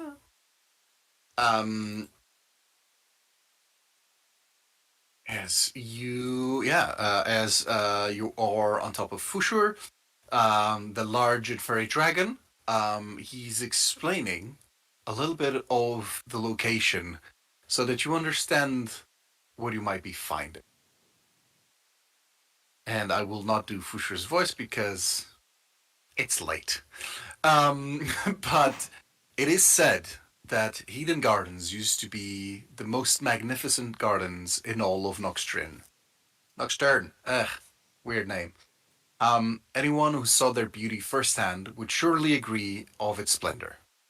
Once a great family owned the land and kept it in great condition, and it was even said that their magical and fantastical pet would often wander the gardens and entertain the family and its guests. But that was a long time ago. Since then, something truly dreadful took hold of the family, and with time, just kind of became forgotten. The house, the estate, the gardens, everything became unkempt and abandoned. And the gardens specifically took a wild turn, and were sort of reclaimed by nature. Whatever strangeness occurred to the family, it seems to possess the ground still, and often, like the locals, report hearing, the last yelps and screams of like some luckless bandit that tried to sneak in, and leave with the spoils. It is often said that whoever goes into the gardens does not come back. The information was that Fushur is kind of relaying to you, was passed down from villager to villager. But there is a rumor that the pet that the owners of Hidden Gardens once had, was a majestic-looking horse. And some reports do mention a horn, others don't. So it might just be a beautiful horse in the gardens. But nonetheless, it's a good lead. And that, with that being said, you now begin to see the entrance of Hidden Gardens. Hedden. Let's call it Hidden Gardens. I'll say that probably Fushur lands a little bit away from the estate itself, not right into the gardens, but yeah, you see the gardens off in the distance. You see the house. There's this sort of mist, more or less. This fog, more fog than a mist. A fog. This sort of like is sort of covering the grounds. It is a bit unsettling as you start heading into the estate, and it was once a very sunny day. Now it's just a sort of very hazy, very sky covered sort of day. You can see, but like not more than like maybe 90, maybe 120 feet away from you. As you begin to approach the sort of the maze, this sort of labyrinth that covers the house. you do see what clearly is the entrance. And I'll say that you begin to walk into the gardens of, or well, what was once the gardens of this beautiful house, that are now more of a jungle almost. The gardens are a walled off, sort of thorny maze of plants, vines, and thick roots. The maze walls vary in height, but stand between 20 to 30 feet high, supported by sharp looking branches that keep the more vicious structures upright, like natural scaffolding almost. Inside the gardens, as you get further and further into the garden, and just there's this sort of like corridor that leads further in, and you're taking that corridor first. There is very little light that manages to breach past the thick vegetation above. It's almost like it's very surreal because while you're inside, it almost feels that the plants are slowly like kind of creating a bit of a dome, and that blocks a lot of the light. And the tight walls manage to easily suffocate any sort of sunlight that enters the gardens. The walls were once bushy and thick, are now too thick to pass through and very thorny, so it could hurt. And the once verdant floor is now paved in dirt, cobwebs, and roots. There is this sort of smell of dead foliage that quickly, just hits you, and suddenly leaves you with this odd and strange smelling, unprompted. Getting confused. The sudden smell sort of leaves you as this sort of wind rushes past, as you are getting into the maze, and you seem to hear some noises off in the distance. Seems to be like footsteps or like some clanking on the floor. But it's very, very distant. As you start getting into the maze, and yeah, it's very dark. It's you feel a bit claustrophobic maybe. And I'd like to know, what do you guys want to do? I have a question for you at first before you go in here, Dan. What's the radius of this place from the where we are to the actual manor itself? Like, is that within 5 miles? Within 5 miles, yes, definitely. Okay. I'd like to ask you guys. Guys, can you hold on? Just give me just a moment. I guess something I got to do. Before you get too further in, yeah, Jarrell kind of asks you to hold for a bit. I'd like to cross my ankles and sit down, and then ritualistically cast locate animals or plants, and see if I can actually get a bead on this creature, this unicorn. What does that look like, by the way? Um, well, when I sit down, I cross ankled, and of course use my funky star map on my arm, the bracer, and as I start to type away into it, like a console, if you will. It's like you can see a view of exploded view of like the planet and the local area, and I keep kind of zooming in as much as I can to actually find the unicorn in the area. It's almost like a funky kind of 3D displayed GPS. Okay, Because very well. purple stars.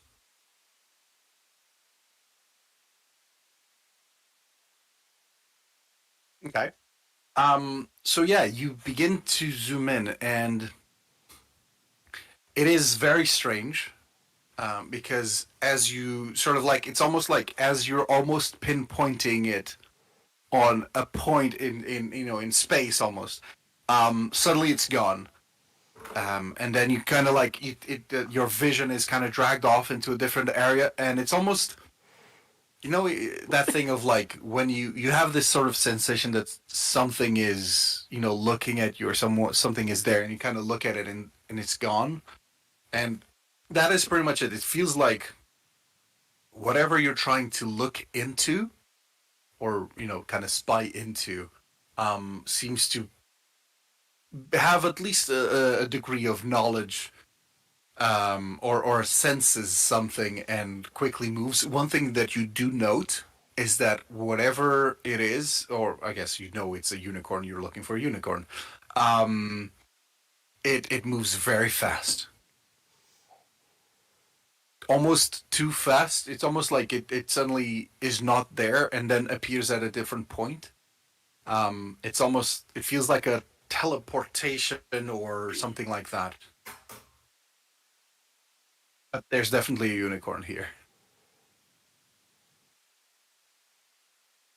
Well, I can confirm to the rest of the party here. Yes, there's a unicorn is definitely here, but exactly where that is a different question. Yeah, you notice that it is further in. It's not at like the entrance. It's closer to the house. Or when you manage to spot it, like it's closer to the house, but then it just kind of disappears again. Um, so yeah, whatever it is, it's very Riley kind of thing.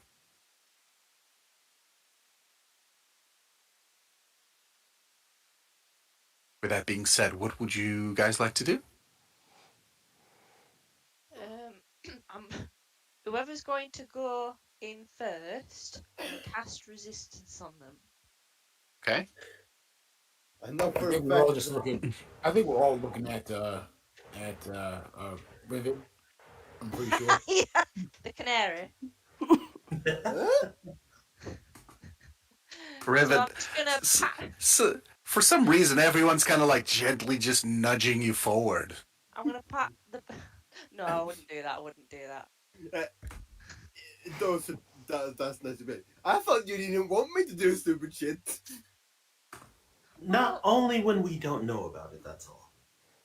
Fair enough. That's one put forward into the maze.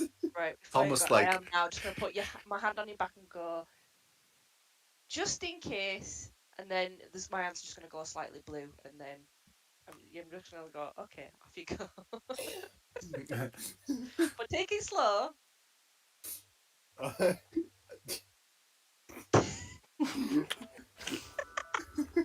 Sending the canary sending in the trooper. Oh, See. Rivet. Yeah. Roll me a dexterity. No, I'm just kidding.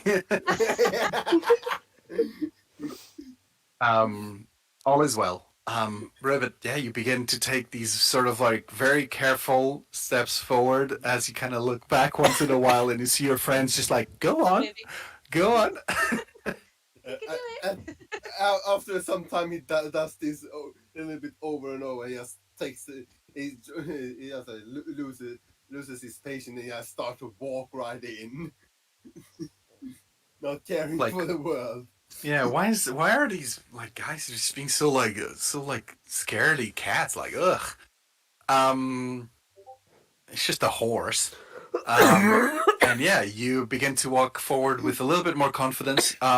So it's safe to assume Rivet goes in front. And how far behind are you guys? I'm probably gonna start following because I'll feel a bit mean. I will probably start following just to be safe. I'm probably Like, like 10 feet behind him. Okay. I'll back her up. Very well. Crow will be fourth to follow. I just don't want to be the first to take on the brunt. That's all. Actually, I mean, there's you said light is not getting through here, right? Yeah, I mean, as the group begins to move forward ever so gently, yeah, light is becoming a bit of an issue. I'm gonna take out just a regular coin, to cast light on it, and then I'll pass it over to Crow to help him out. Very well. Oh, what? I'll cast light on my wings.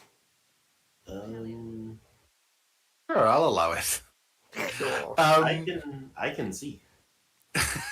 Yeah, Yeah, but this is for us to see you. You know. yeah. Rivet just shakes his head. Amateurs. Boom. Just as he ventures right forward. As an explosion happens. No, but yeah, okay. Let's say you have enough light. It does. It does not sort of like shine as much as it would naturally. So instead of I believe it's 30 feet of no 30 feet of light, and then a couple more feet of dim light. I'll say that you basically just get the light that's closest, like the smallest ring, and then you don't get any fall off radiant light. Let me just have a look. The question is Yeah, it's a 20 foot. How far is Rivet from these circles? That's the question. I'll say that so. Ro is in the middle of the group, if I'm not mistaken. Um, and Willow was 10 feet away from you, so I'll say that you're just basically at the edge of the light, Rivet. Yeah.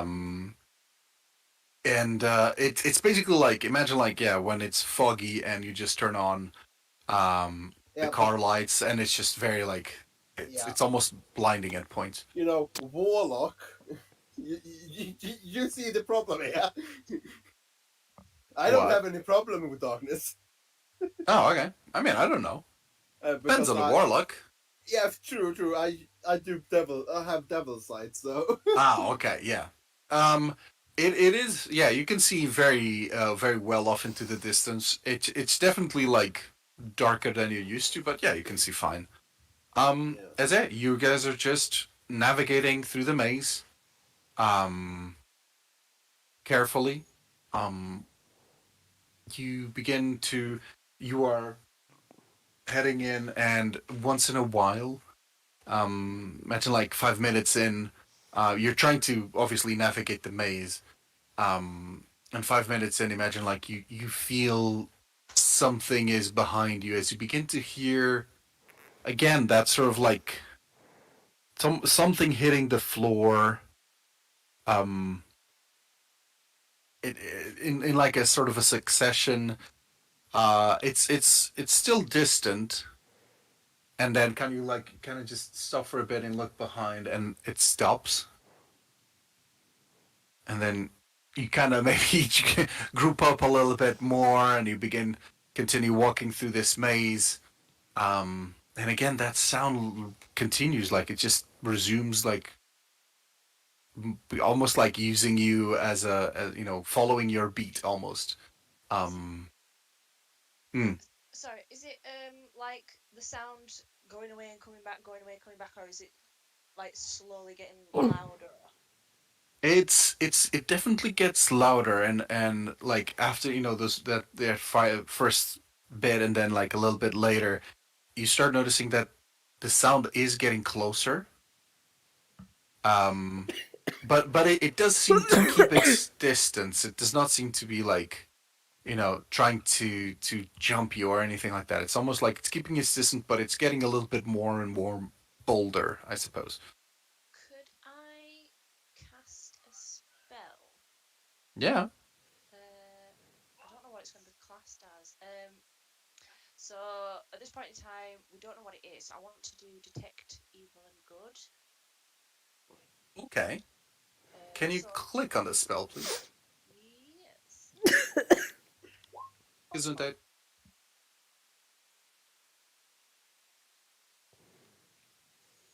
Okay. Yep, no problem. Yeah. Where's my... So I'm just going to cast that. Okay. I think it'll last for 10 minutes on the third foot. Yeah. I'll say that you cast that almost like as a just that thing of like almost grabbing the item, just trying to not be too obvious about it, and you begin casting it. And how does the detection work? Is it more like a vision thing, or like just you get this sort of like echolocation? Yeah, it'd be like that. Yeah. Okay. Yeah, you definitely start getting some odd pings around you. Not undead or anything like that. You do have a little celestial ping. It's almost like this sort of rush that suddenly appears and suddenly disappears.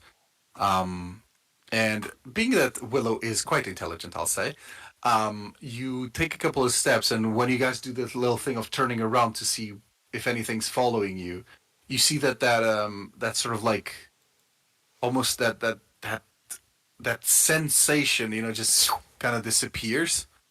And you feel it just kind of like just almost like walk into a wall, and yeah, it just goes off of range very quickly. But you definitely like now it's almost like at a certain point you even start feeling it. Maybe you don't tell the group, or So, maybe you do, but like lower. so just to clarify, I know that it's a celestial thing, so I know it's most likely a good thing rather than an evil thing. Depends on your definition of good. but yeah, whatever it is, like so Jarell initially had detected that the unicorn was inside the labyrinth. Now you detecting like something celestial is the thing that's following you. You now easily associate, by the way, the sound that you hear, clanging on the floor. It is the hooves of the unicorn. It seems to be sort of like stalking you throughout this maze. Right, that's creepy. So yeah, I do relay that to the rest of them, just saying that I perceive it as something good, only because I think Willow associates celestial beings with like gods and generally not evil things. So I would just she would just interpret that as that has to be the unicorn. It has to be okay. It's nice, but why is it? The only problem is I'm a bit concerned that it's just following us. So you're But you're transmitting that to your team. yeah, Okay. saying like I'm not sure why. It's a bit odd that it's just, but maybe it's what's the word, cautious. Maybe it's just cautious of us, but that's what I'm guessing. I'll say that as this is happening, um, Rivet, you kind of stop, and I don't know if you would warn the rest of the group, but you find, well, what seems to be the last, or at least maybe not the last. You wouldn't know if it's the last, but you find one of the various individuals that try to, well, you find him, or you find that. You find two corpses. God damn it. Seem to be long deceased. They seem to be wearing these sort of like robes, and feels very like bandit or thief kind of look to them. They seem to have been that they tried to sneak in, and yeah, they are just sort of like half of their body is just wrapped in these sort of thick vines that seems that it was sort of like pulling them towards the walls. Well, We. yeah, true. At that moment, he stopped and sees when he sees all this, and he makes a fireball to right straight forward to see if it lights up enough for the rest of them to notice something as well. Oh Though it might wait, actually sorry. go a little See bit. you on fire. So wait, Yeah. you throw a firebolt at the party? No, in front of him, so in the Oh. direction forward where he was beginning. Not at the party, never. Oh, okay. So you just throw a firebolt down the corridor, let's say. Yeah, which most likely will catch the attention because it is becomes a small light source in a dark area. Sure.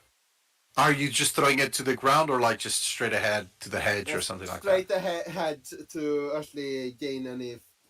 Hopefully, the rest of the people will also notice something on the way forward, if they Okay. are observant enough. Okay. Okay, so I'll Sorry, but does any of us have to roll Constitution for a heart attack check?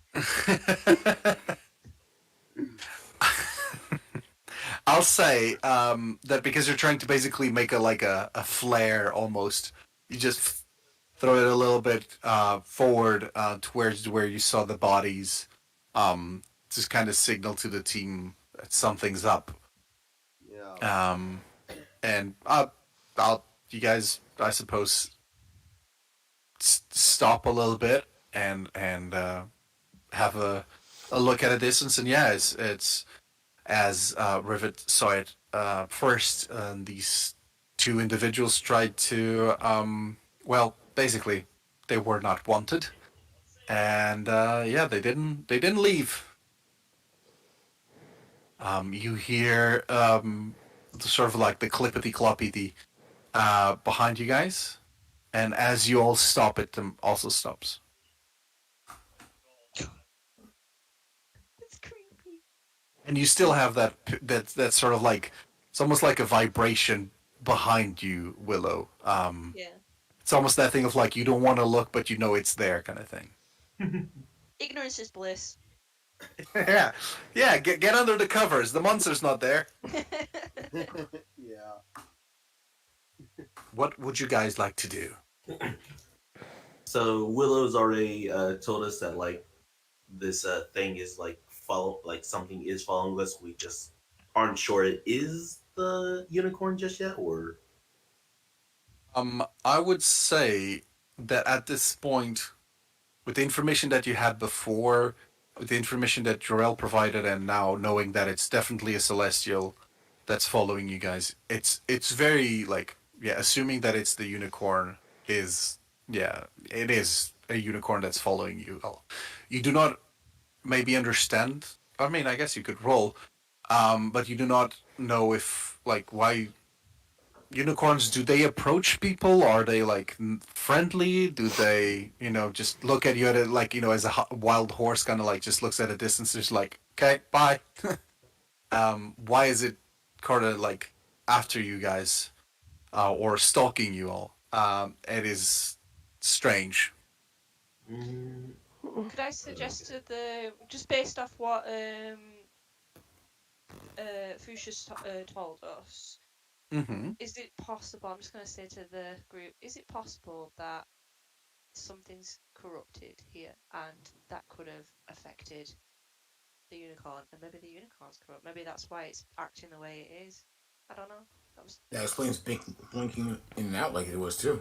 yeah. I mean, if it's the garden that's corrupted, I mean, I'm assuming at this point we're all staring at we're all currently aware of the corpses, aren't we? So we're freaking out at the corpses, but then we can see that the vines are tangled around the bodies. So Willow's just putting what she considers two and two together. It's just like, what if it's the garden that's corrupted? That's what's killed off can all these things, and it might have done something to the unicorn. can I do an investigation check on the bodies to see like basically how it looks like they died? Yeah. Can I help her? Pim? Yeah. Roll Okay. investigation, and you can roll with advantage because Jurel is kind of giving you some assistance, telling you where to avoid the the thorns. Yeah. All right. I am nature proficient. Okay. You looking at the bodies, looking at the wounds, looking at their state, you would assume that they perished. They do not seem to have any sort of like markings on their bodies other than just like, cuts and maybe some sort of like little pricks. It seems, well, aside from the fact that they died restrained by these vines, Do it's yeah, sorry, go ahead. oh, do the vines still look like they're like still alive, or do they look kind of shriveled or like? The vines look quite healthy. Somehow they've been sort of like sustained, even though like not a lot of light, or no one's necessarily taking care of these vines, of these hedges and whatnot. But they are, yeah, they're still alive.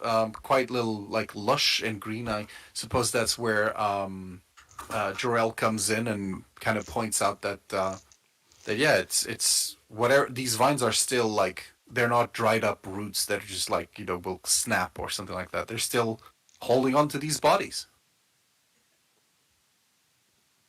And they're just like attached to the wall, or Yeah, what? it's yeah. pretty much like imagine like a bit of the sort of the vines from the wall kind of grabbed them and started pulling them in, and then when they died, it just kind of like stayed there. So it's a bit of the roots from the walls are protruding, but aside from that, yeah. I'm not really one for nature, but it does really seem like someone or something made these vines come out of the wall and restrained these. You said they look like just thieves, or Yeah, they look, very like the the the default thief look kind of thing. okay, yeah. Crow just goes ahead and says like, and it seems to have restrained their victims using these vines. So a spell, perhaps. Possibly, but the usually sometimes using spells like entangled, the vines would shrivel up and die afterwards. But these vines are still quite healthy. Well, I'm assuming that if anything does go wrong here, or we become susceptible to the same fate as these guys, would any kind of fire spells be a strong point? Well, I could create a bonfire if needed. I got the firebolt spell. I mean, I don't want to set the place on fire. I'm just saying that it might be something worth thinking about and keeping on hand, like the fireball, just in case. Hmm. Just in case a leaf decides to attack us. I'm not making this. I'm not trying to trivialize this at all. I'm actually quite scared, and I'm more consciously thinking about the thing behind us. As you say the thing behind you, that sensation kind of it's almost like just on the fact that you are aware of it, it just kind of disappears. Wait, what? What? No. What? You do. I'll say that you do hear like a little clippity clop as it kind of disappears. Oh. Well, the problem solved itself.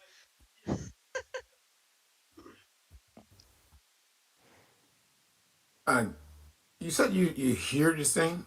Do we hear it as well, or is it just you?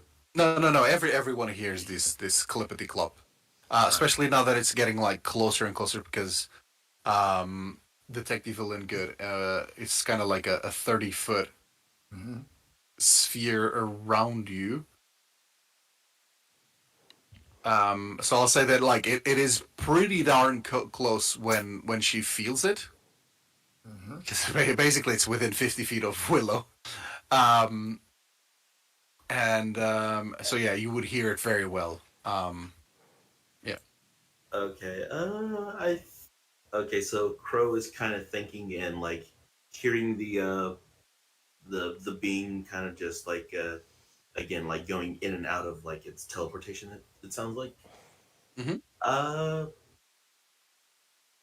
So it like are some of us able to like kind of see it teleporting like if we're like kind of turned around, or is it just like strictly like out of our view at all times? Um, I'll say that as soon as you turn around, maybe like those of you that are particularly quick, you manage to get just like a glimpse of something sort of like white just running off. But it seems to, by the way, it does not seem to run off down the path. It seems to run off into the vines and then disappears. Okay, then there goes that. There goes that plan. Is it like teleporting in any specific like pattern? If like if we're able to pick it up or something like that. Um, I mean, aside from the fact that it just does like teleports away from your sight, not really. It just basically is getting lost. Just getting out of sight as quickly as possible. Okay, so sporadic movement. Dang. Okay, Mm-hmm. so yeah, so Crow's just kind of right there, just thinking in his head, just so. Yep, he's just right there, like going. don't think any of my plans are gonna work for this. Well, a plan's better than no plan. Yeah, so he goes ahead and just pipes up, well, since we're not able to see it, we're not able to calculate where it'll be next, and it's not really moving in any specific pattern, so it's hard to predict where it'll be next. So it's quite difficult to try and pinpoint a location on where it will be. Hmm. Because I could teleport someone next to it. How's about this? Maybe we need to combine our efforts here. I can use like my locate animal spell again, right? And call this location.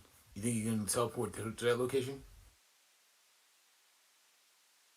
Well, the thing is like it's not gonna be in that location the moment we get there, though. It teleports the moment we we try to look at it. Look at it. Look, I'm dumb. Question: anybody have a mirror? Um,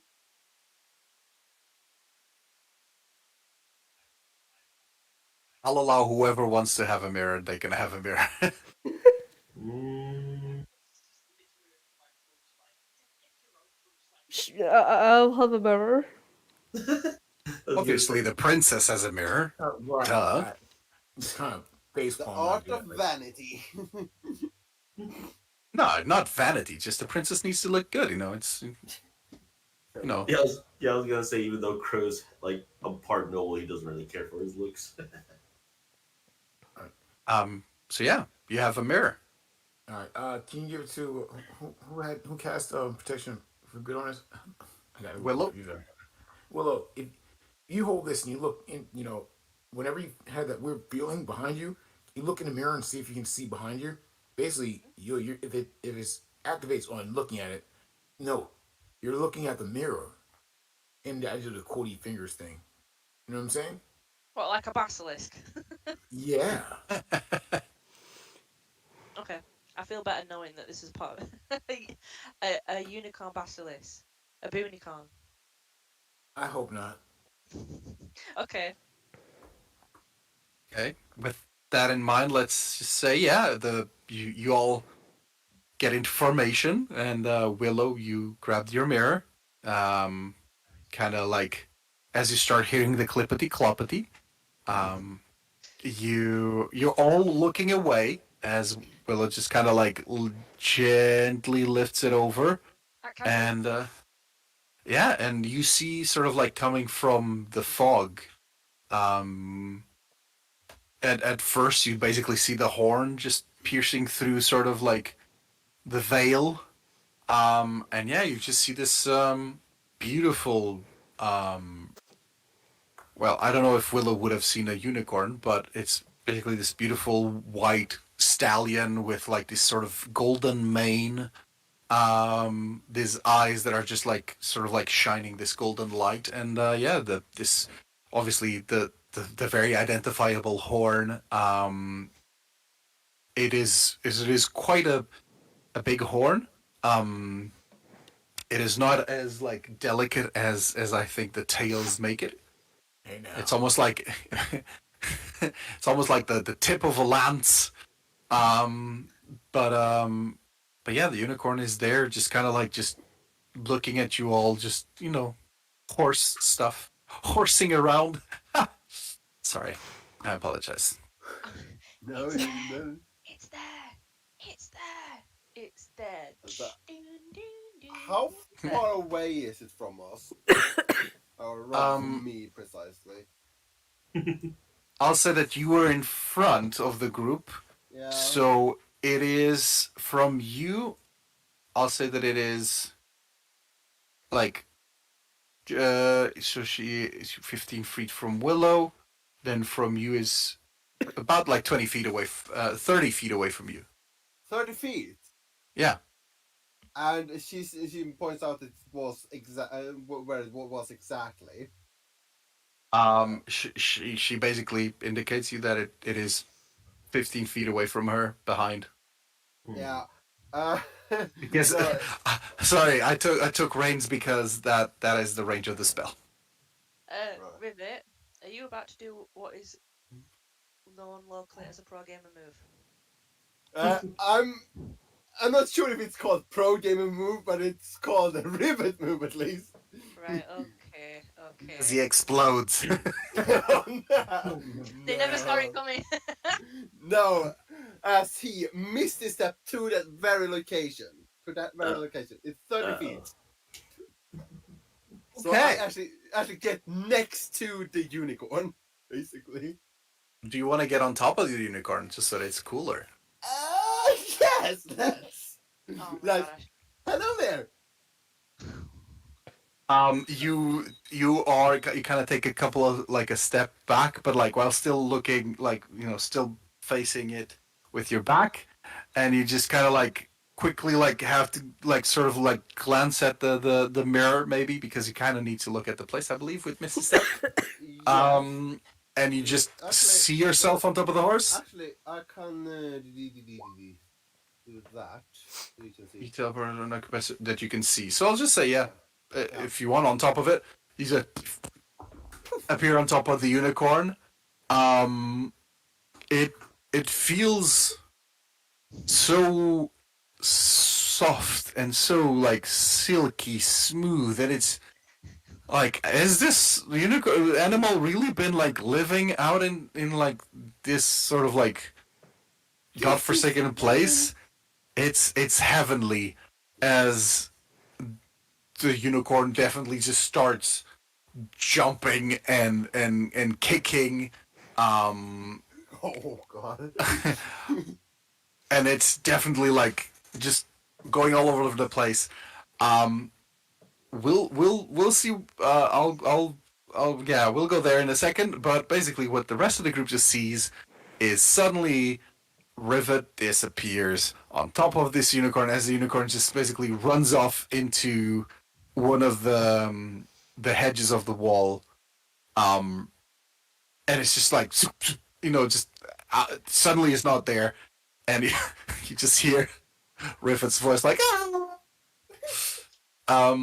Rivet, you're on top of the unicorn, and it's almost like as soon as it kind of faces these hedges, the thorns and all that, they just kind of like instantly part way and then like reconnect. It's almost like this labyrinth kind of just allows the unicorn to pass when or whenever or whatever, however he wants or it wants. Um, but yeah, you are going on a hell of a ride. I need you. Oh no. I'll allow you. Let's do the following first, because it's just kind of like kicking and like going all over. It's going crazy. Let's just say I want you to give me an athletics, please, because you're trying to hold on for dear life.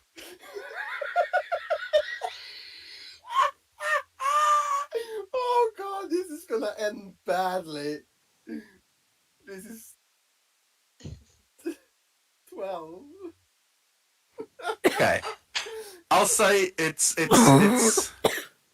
you're holding on. As it's just kind of like trying to like get you off of its back. And Me to startle you. I'll and now I need you to make me Constitution saving throw, please. Yeah, that is a little bit better, but still. Oh, 20. Oh, you for a moment there, you felt yourself kind of losing grip. The unicorn was just kicking. And you like there was like a curve here or there, like you got a couple of thorns kind of just scratch you. But you hold on for dear life. As you're going, just it's almost like you're going through hedge after hedge. Um, it's pure darkness. It's almost like it doesn't feel that you're riding on top of a horse. It just feels like you're being sort of like flung through things. Um, and As you're on top of this unicorn, I'd like to know: do you want to do anything in particular, or you just want to hold on for dear life? Hold on for dear life, just saying, I didn't mean to startle you! Um, guys, you hear basically Fine. screams and like Rivet voice basically all over the place. You hear a lot of like neighing as well and all that. The unicorn is also like verbalizing. Yeah, that was gonna be a question. If like now that if we look around, or like, do we still have to use the mirror, or like, can we like now see like the unicorn staying in place? No. The unicorn is not staying in place. The unicorn disappeared as soon as Rivet got on top of it, Okay, with okay, Rivet yeah. on top of it. Yeah. But you like not even like through the mirror. You just look around and you kind of just see like occasionally you see Rivet pass by and the unicorn as well, and then it's just like they keep disappearing off into the hedges. Oh, okay. So it's not just disappearing from out of our sights, just like Yeah. Yeah. It's just going out of range very quickly. Mhm. What did you say, Rivet?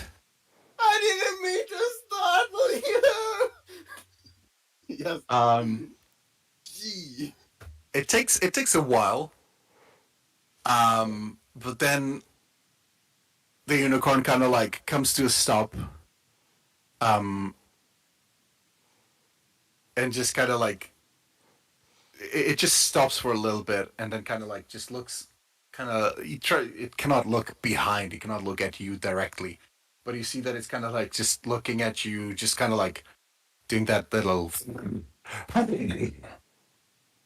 Yeah, he tries to he tries to first communicate with the common language, but I'm pretty sure, if I recall correctly, out of character, unicorn don't know common, do they? as you're just thinking, what if I need to talk to this thing, what can I tell it, what languages does it know? You suddenly hear a voice in your head just saying, what is it that you require? Oh, that makes it easier. I could have speaking my common language or my Sylvan language, but this makes it easier. Sorry for startling you. I did not A mean to. creature like you knows the Sylvan language. Impressive. Well, That's racist. Wow, okay. I tend to be more of a like a jester, but well, Yes, I anyway. can see that you just jumped on top of me. That's I'm amazing. so I'm so sorry about that. I didn't have really much control of my misty step since it's actually the first time I done it.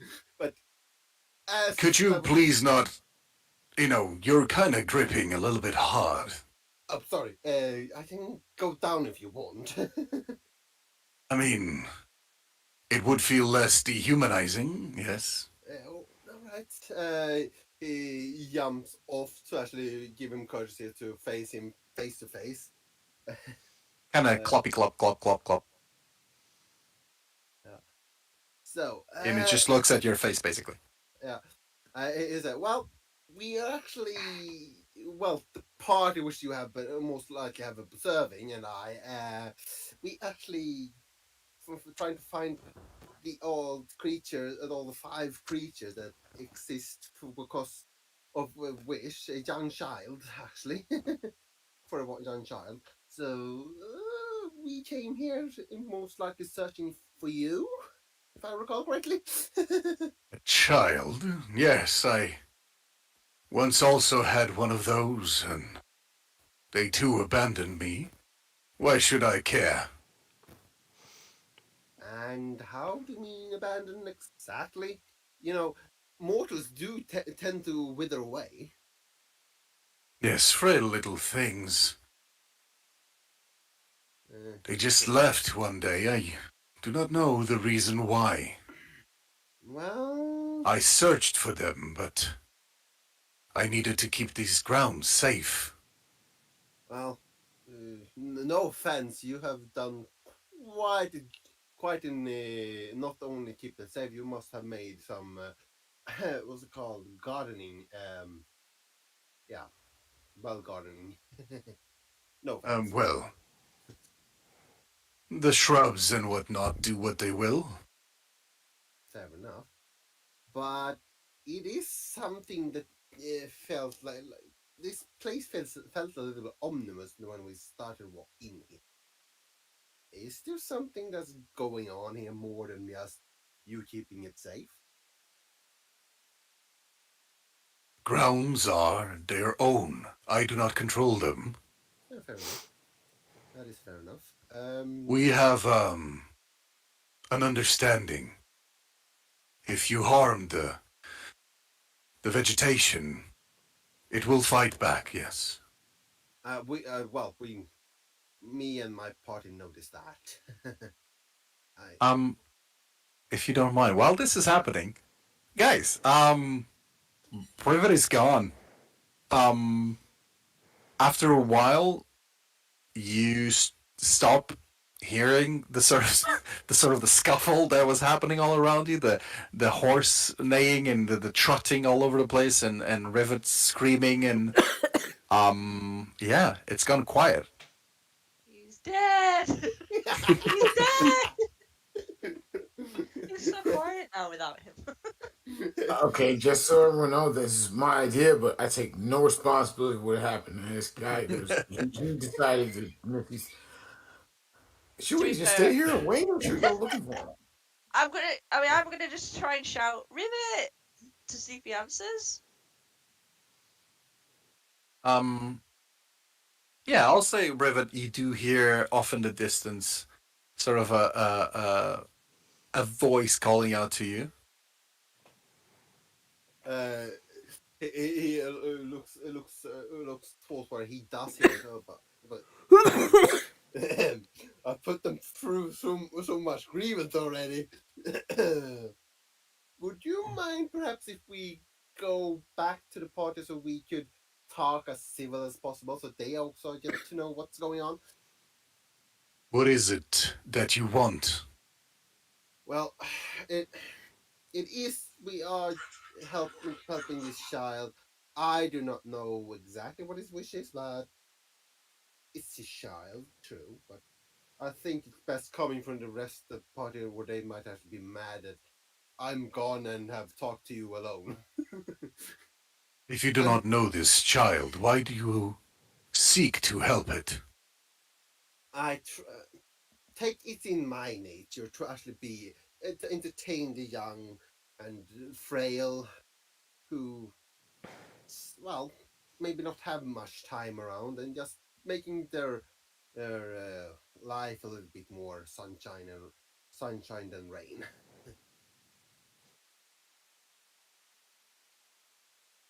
A Actually, horse what? kind of just a little steam comes out of his nostril. It's just like noble goal. Well, Not many wield such bravery in their heart as you do. well, I didn't choose to become a genie's apprentice for nothing. I mean, cosmic power and all that. Teeny bit of living space. Anyway, Very well. If you wish to reunite with your companions, follow me. of course, thank you. As yeah, Unicorn proceeds to sort of lead you around. From time to time, it kind of looks back. Um, you get a sense that it's kind of like gauging you for evaluating you for a little bit. And it takes a couple of minutes. But it does help the fact that the maze seems to open itself up as the unicorn passes through. And guys, Willow, you're shouting for Rivet, and a couple of 5 minutes later, maybe, you see the maze kind of the shrub kind of just parts ways, and opens itself, and yeah, the unicorn comes first, and you fear the worst. As I guess you are surprised to see Rivet walking beside it, just kind of like, in I guess maybe casual conversation. Yeah, but He's alive. it was a rough ride, though. I did not intend it to be that way. Still sorry Well, about that. I'll say that you all, unless you have some sort of protection that I believe you don't, you all hear in your heads just the unicorn saying, "Of course he is safe. Why would he not be safe?"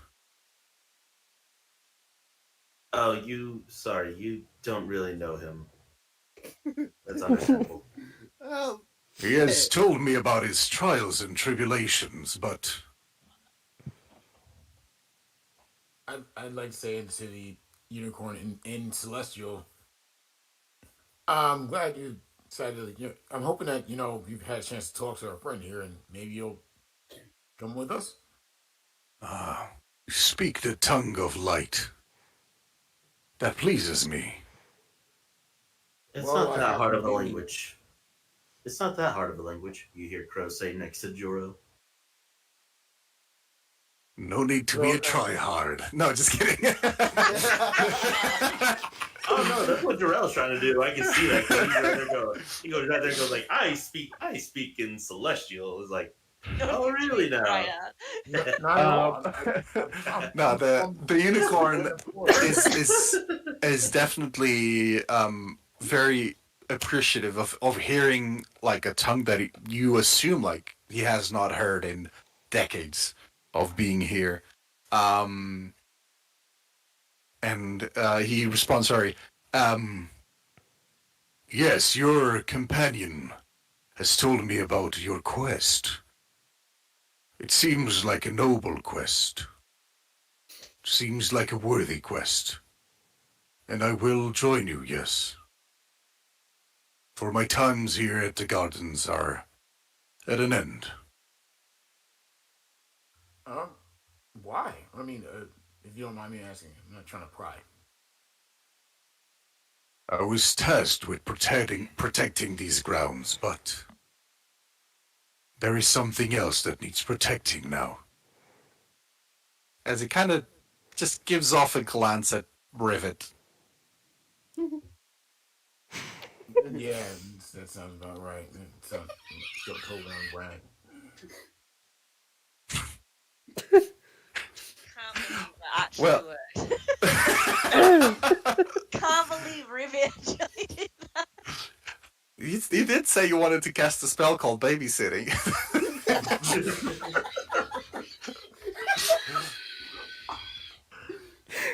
He was hoping for a magical I leash. just think like Willow's just in disbelief that he actually did something competent.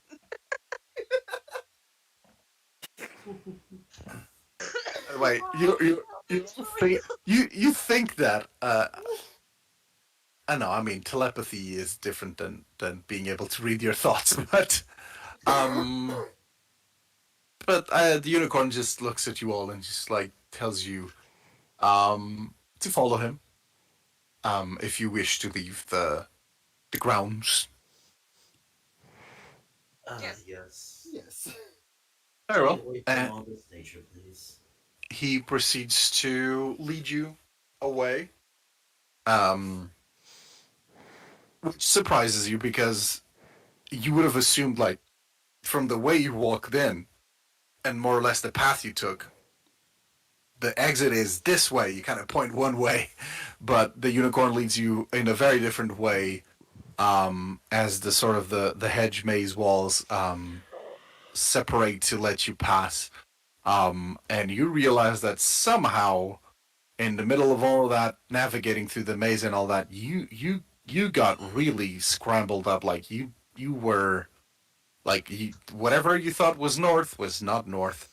Um, but it does help to have basically the gatekeeper with you all as the unicorn just takes you out of the maze, and shortly after you are sort of like just walking slowly, calmly towards your furry dragon Fushur, as he's just kind of like perks up as he sees you. The tiny dragon is just nipping at its ears, and he was just being patient. Um, and yeah,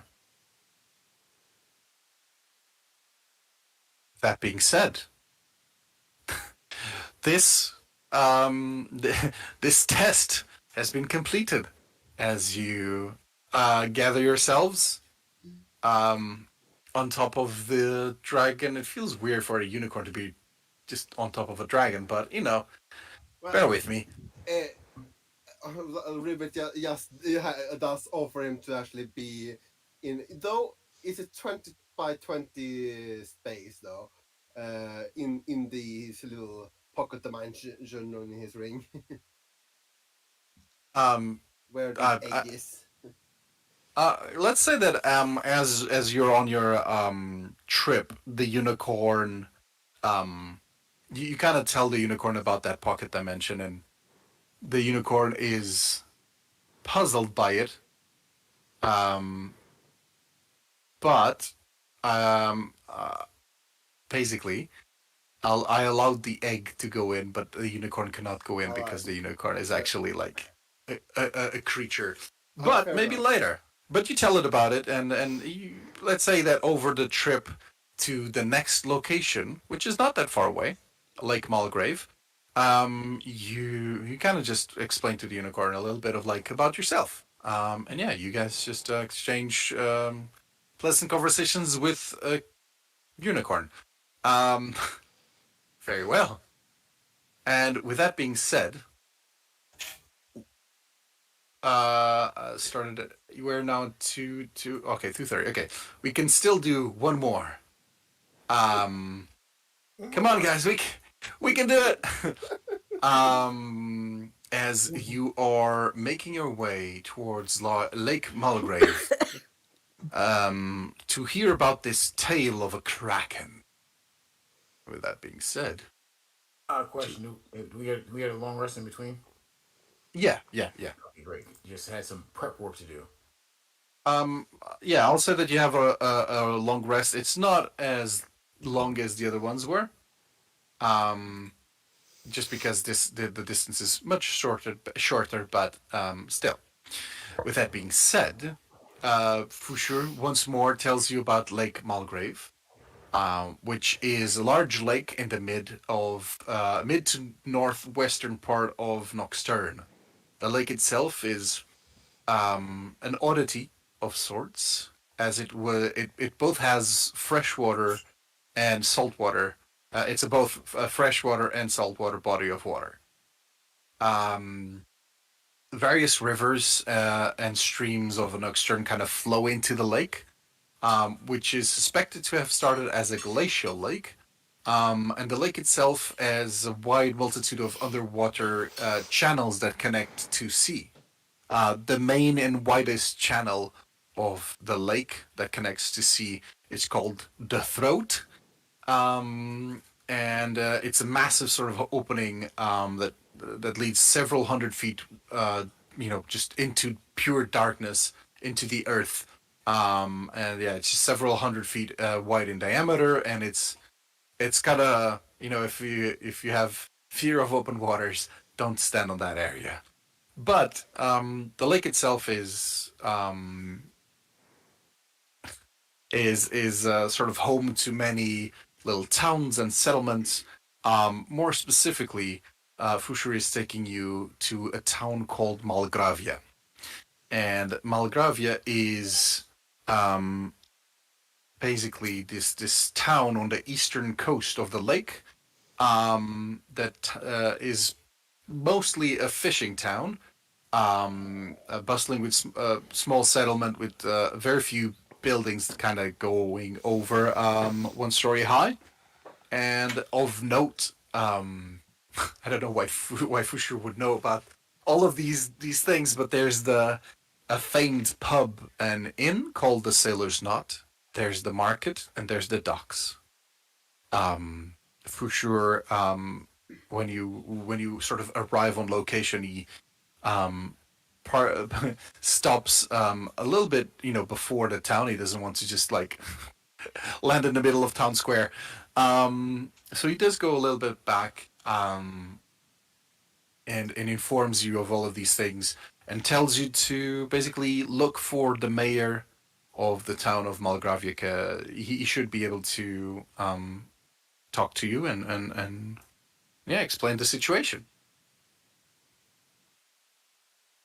And you all disembark and begin making your way into the little settlement of Malgravia. Two things. Yeah. First, definitely gotta find out where this mayor is, but actually, I'd rearrange that. Second, find the mayor. First, coffee. Well, a good place to do that would be at the inn.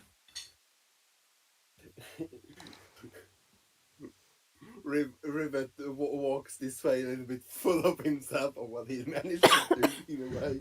Puff out your chest. Huh? Are you puffing out your chest? Yes. Though it did it, but he didn't do it intentionally. But in his mind. Hero. Yes. As you walk off, the unicorn, you hear a voice inside your head, Rivet, that just tells you, "Be careful. There is something very ancient in these lands. Ancient and powerful." He respond in silver. No, we'll keep that in mind. As he has the sacks together, yes. Oh no. I like the idea that the unicorn is just like, "Careful, there's a landmine," and Rivet is just like, "Okay," just waving off. But yeah, you begin to make your way towards the Sailor's Knot, the pub and inn here in town. You walk over and push the sort of saloon doors. And inside you see that it's a very simple establishment, 2-story high, mostly made out of wood and reinforced with stone in certain points like pillars and whatnot. It is considerably like empty at this time of the day. There's a few round, like sort of like little circular tables spread about, and there is a staircase that leads up on the far wall. And sort of like connected to the staircase, there is a counter, and behind it there is a young woman, sort of brunette hair. Clearly, like there's some elven blood in there, as you can see that they have very pointy, sharp ears. And this woman is just just tending to things, kind of like grabbing some big crates, putting them on the counter, and like sorting some stuff in the shelves and whatnot. As I suppose she sees you walking in, she just looks at you all and she's like, "Oh, hi! A little bit early, but is there anything I can do you for? Would you like some drinks, some breakfast, perhaps?" Yes, coffee, please.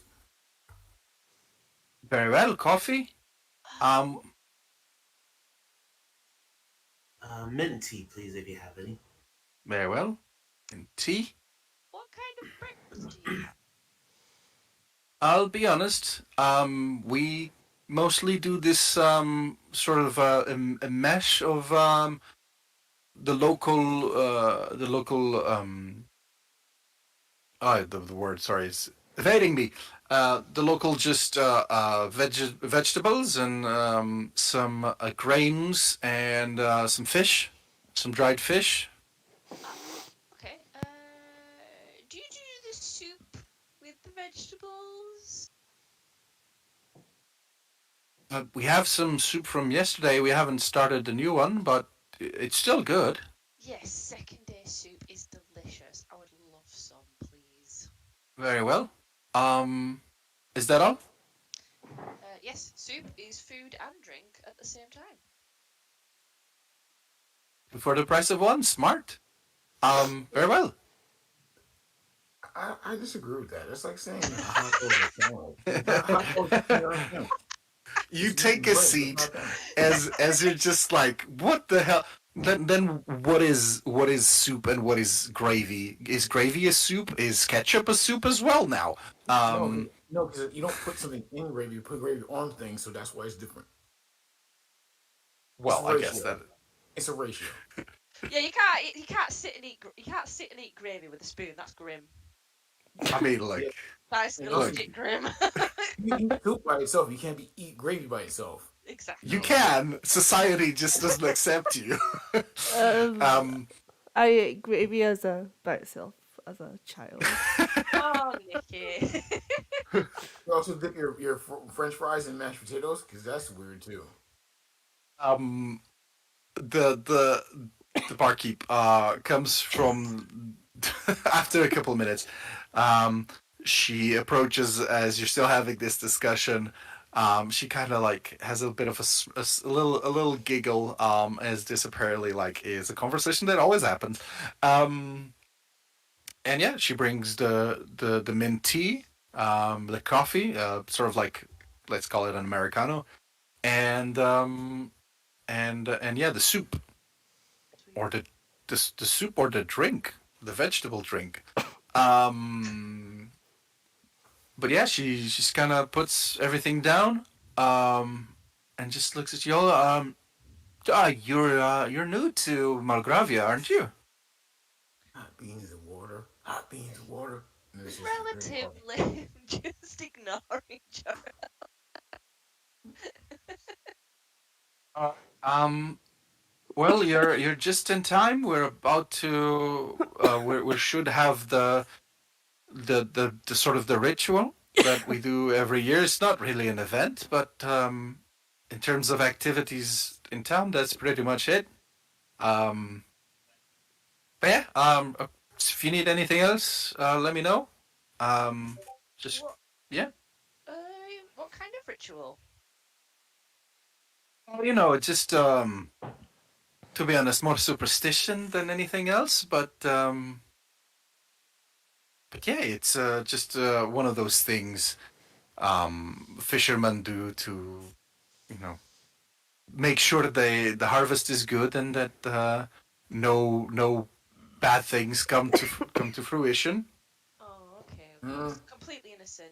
Nothing, because when you said ritual, I just had this image of Oh, like, apologies. I now understand the error. No blood sacrifice, nothing like that. ah, Um, yeah. just just a couple of virgins. No, basically There it just is. there it is. No, just a month's catch. Send it off to sea, and obviously throughout the years, some things got added on, some things got removed, but that's pretty much it. What? So they take a month's worth of fish and just toss it back into the lake? Not just toss it in the boat. You create a little a little sort of raft. There's a bit of a ceremony around it. That's why I call it a ritual, but it's more of yeah, ceremony would probably be raising less red flags. Yes, And this works for harvest? it's one of those things. If you do it and you have a good year, then it worked, right? Uh-huh. But Kind of if you like voodoo. and and people just don't want to think what would happen if they don't do it. Superstition has a Yeah, hold on people sometimes. very strange. But we're not local, so this is all new to us. But is this happening today? This ritual? No. In a couple of days, Right. Okay. Okay. they're actually getting the boat, the little raft ready. If you want to, you should find them. You should be able to find them down in the near the docks. All right. Okay. Okay. Yeah. We might have a look. Yeah. Sounds interesting.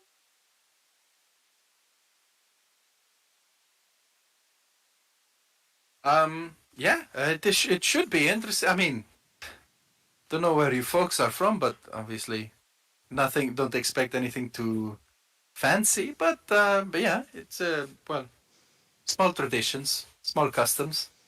Hmm. How quaint. Well, if you're headed that way, the mayor should be there, sort of overseeing things. So Oh, um, I would suggest you introduce yourself to them. Mayor Bonsky is it's a good person, but yeah. wonderful. Thank you very much for that information. We will probably go there later. I'm just assuming that all of us are sat at this table listening to. I We're all assume at that this as table, well. yeah. The barkeep just kind of goes back to the counter. Yeah, continues sorting her bottles and whatnot. So I'm gonna just look at everybody else and just be like, so a load of fish, a month's worth of fish, just for something random. I'm just putting, I'm just gonna throw that out there. At the moment, Rivet just clap his hand and just take up the flute and just that cuckoo cuckoo just for the memes of it.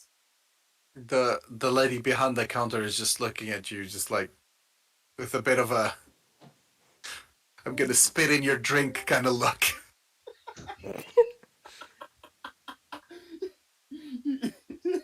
So Fair they won't get killed enough. by anything. They'll just get killed by the locals for being so rude. At that moment, they start to play something a little bit low, so it doesn't get too loud Okay, for the party. cool. So we're all in agreement that we should go to the docks then to see if we can find this mayor in the little boat.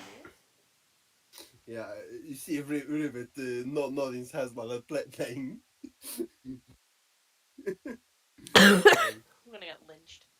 But yeah, very well. Unless anyone wants to do something else, I'll just go ahead and say that yeah, you continue drinking your coffee. It's by the way, Jorel, it's nothing really great. It's just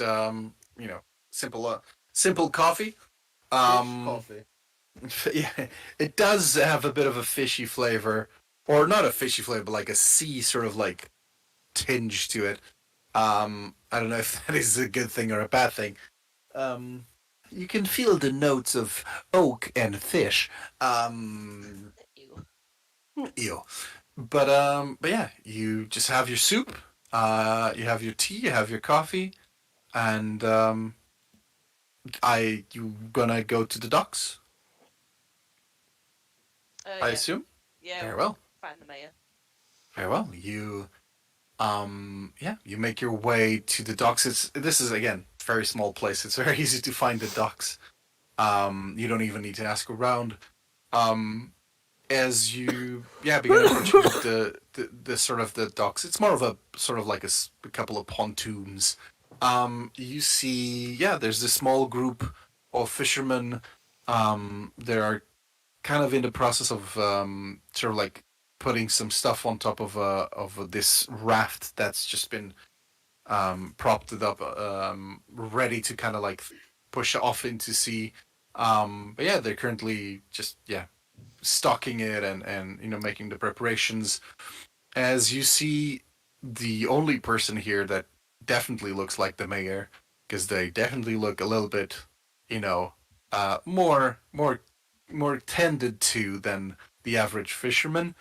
You see the mayor, who's an adult tabaxi in his about 40s, has these sort of gray eyes and soft black fur. Short and stout, clearly more of a sort of a house cat than a wild one. Maybe in the past he was more of the seafaring kind, but nowadays does not seem to be that. He sees you coming about as he's talking to this fisherman, and he just kind of gives you sort of a double look. He is surprised. It's clear on his face that he's surprised to see you there.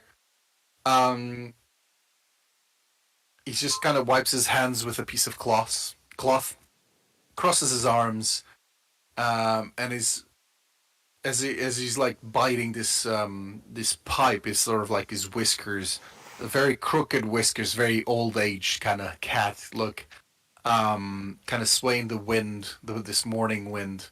As he just looks at you, just goes like, "Oh, I see we have visitors. Yes, Ah, good afternoon. I take it you're the it mayor. is morning, but okay. Morning. Yeah, I get them confused a lot. I'm assuming you're the mayor? Yes, Mayor Bonsky. Pleasure to meet you." Mayor Bond. He extends Likewise. his hands and just kind of like shakes you. It's very soft hands. Paws, I suppose. Ooh, fluffy. Very nice. Please, that is disrespectful. Oh, my patterns. I'm so sorry.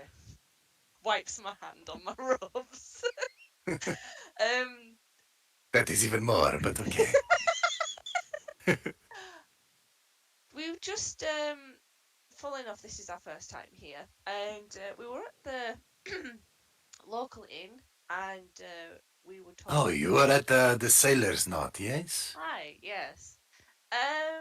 The lady there, very nice lady. She mentioned that. Layla, yeah. Yes. She mentioned that there would be a kind of ceremony happening soon, and that it was kind of a maybe like a festival slash ritual kind of thing, and we were quite interested because it sounds very interesting. It's not something we've seen before, but she mentioned something about you would put fish on a boat, and apparently that gives you harvest for the year. Is that right? Look, small places like this, they have their own rituals, yes. Especially when it comes to fishing, this ritual has persisted for as long as anyone can remember. It is well, before the start of the year, the fishermen gather fish and just place it on a boat and set it free to the lake, and well, the boat is always consumed by whatever lives in the lake, and well, people come back home safe after that. Oh, so there's something in the lake, like a big fish. Yes, there are many tales of what might reside in the lakes. Okay, okay. Guys, I need help. I don't know how to talk about this without giving anything away, and I'm too scared to think I'm gonna get something away.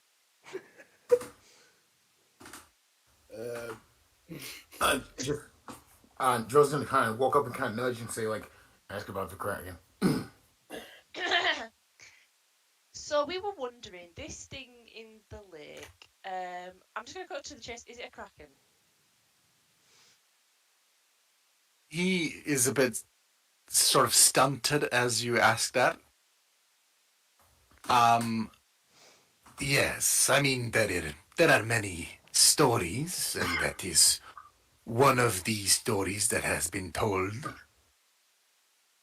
And,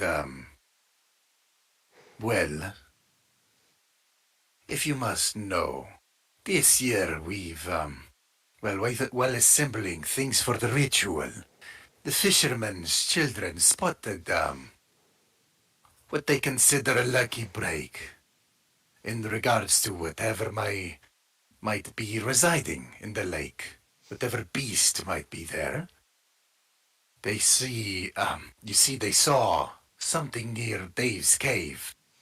They saw fish, old fish, and wreckage of ships.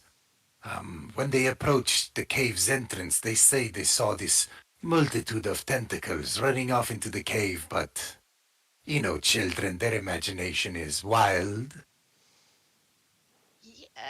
Yeah, absolutely, yeah. Wild. Where's this cave exactly?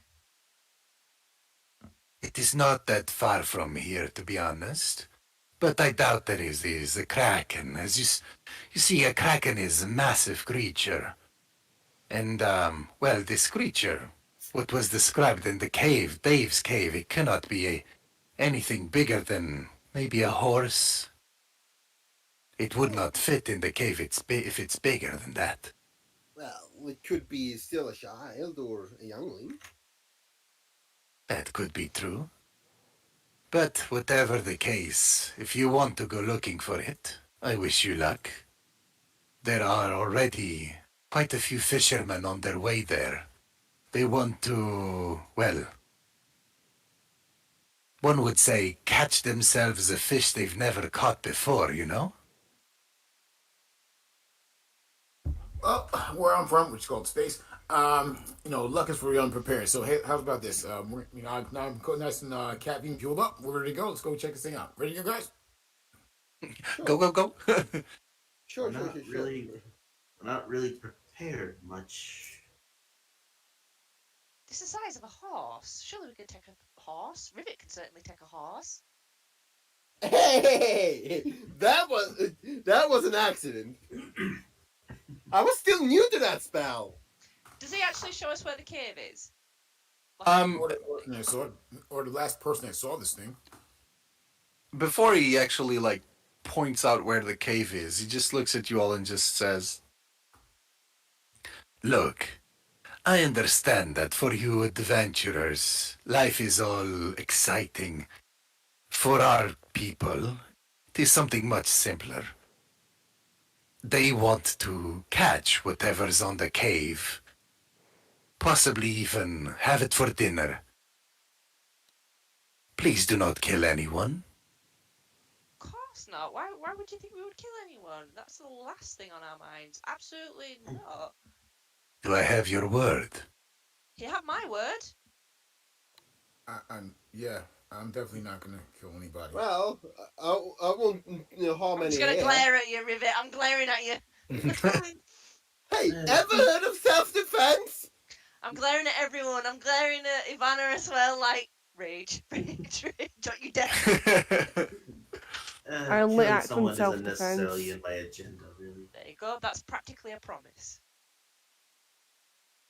And I should warn you, of course, killing citizens of the realm is, well, an offense, but Yeah, but harming them if it's in self-defense, it's.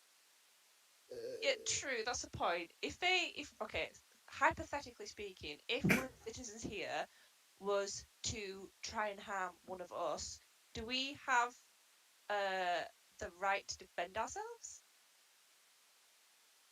well, of course, I would not expect you to just take it, but again, there is a difference between punishing and killing. Making someone regret they ever lifted an arm against you. That is one thing, but to terminate their life, please. I would hate for us to have that issue on our hands. You won't have that issue with us, I promise. Absolutely. Very well. And with that being said, it kind of indicates where Dave's cave is. It's not that far from the town. It just kind of indicates it's basically a little bit south from the town along the coast. He says it should take you about 15 minutes, maybe a little bit more to get there. He does explain that it's a very small entrance to the cave. So you need to kind of keep an eye out for that. It's more like, one of those things. If you're not a local, you'll probably pass by it unless you're really looking. But now that he's kind of indicated it, you should be able to find it. And also, he did indicate that there's possibly going to be fishermen there, so you might be able to see it. Yeah. And with that being said, and a promise being made, let's just say that you all begin walking south along the coast, feet on the sand as you're just walking down, and making your way to Dave's cave. Does anybody find it a Moving bit fast. weird that he made us promise to not kill anybody? I mean, it's kind of a weird thing to promise when you've just met someone. It kind of seems like a given that you don't go around killing. You can't just go around killing people. Just seems Well, like odd. he's the I leader agree. of the land. He's watching over his people. But why did he assume that we were going to kill anybody? We were just interested in the Kraken. You just see Crow pointing to Ivana. Wow. Wow. Out of all of Ivan is us, she's like she's the most dangerous looking one. as Ivan is just like flying in the sky. Whee! Well, The bloodthirsty monster. Whee! And then, like I'm a good girl. as we continue to walk, hearing that Crow then brings up, "Did you not all see the black tendrils as well?" Fair Yeah, enough, Oh yeah. but That is judging a book by its cover, my dear friend. yeah, but You do not do if that. we're gonna You just see Crow go like, "It's not judging a good book by its cover. It's looking inside the book, saying the book is about killing someone, then closing the book back up and saying, okay, now I know what that book does." But the book didn't get you, did it? It got the people, the other ones. I'm just But- saying. Stop It's- judging the book. It's not my fault. I can't control what my searches do. well, River's watching, but calm down. If we're gonna put a label on everything, I must be the coolest. Oh no, no. You just see everybody all just put their face in their hand. As Rivet just explodes out of nowhere. There's a landmine. But with that being said, you're all having this conversation as you go down the street. By the way, I forgot to ask, Princess, what is your bardic, let's say, tool of choice? Favorite instrument. Yes. The fantasy version of a guitar. Okay, so basically a lute. Very well. Yeah. I mean, there are real many versions of sort of stringed instruments you can pick from, but let's go with the most straightforward one, which is the lute. Very well. So, with that being said, you're making your way south towards Dave's cave. The cave is a short walk from town. The sand is darkened and wet with the morning's dew, and you can see dozens of footprints that kind of carve a path down the sort of the coastline south and start kind of like veering towards one side, which you assume to be where the cave might be. And as you approach, you see there are several broken down vessels, crates and barrels, kind of like just all kind of broken apart, and all just sort of scattered along the coastline, but mainly on this area, which kind of seems that either like something dragged it in, or maybe like it just kind of crashed here. You know, there's a lot of stuff in this area of the beach. And you see that there's a large group of Malgravians sort of in this area. Some of them you see they're kind of like looking through the wreckages, through the wreckage to kind of try to make these sort of makeshift torches. Others are preparing whatever thing they might count as a weapon. And as you begin approaching, these fishermen just all look at you as you're approaching, all a little bit like, you know, just with a look that's just like, you're in the wrong neighborhood. What are you guys doing?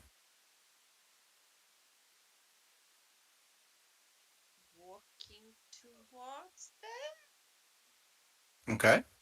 Yeah, no problem.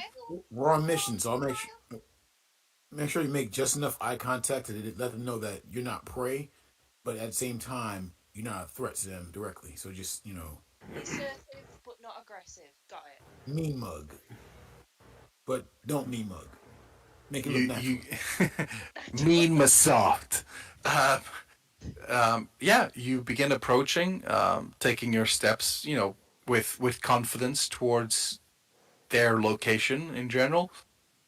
And you see that like a small group kind of is closer to you, and one of them kind of just approaches and just like, "Hey, can I help you?"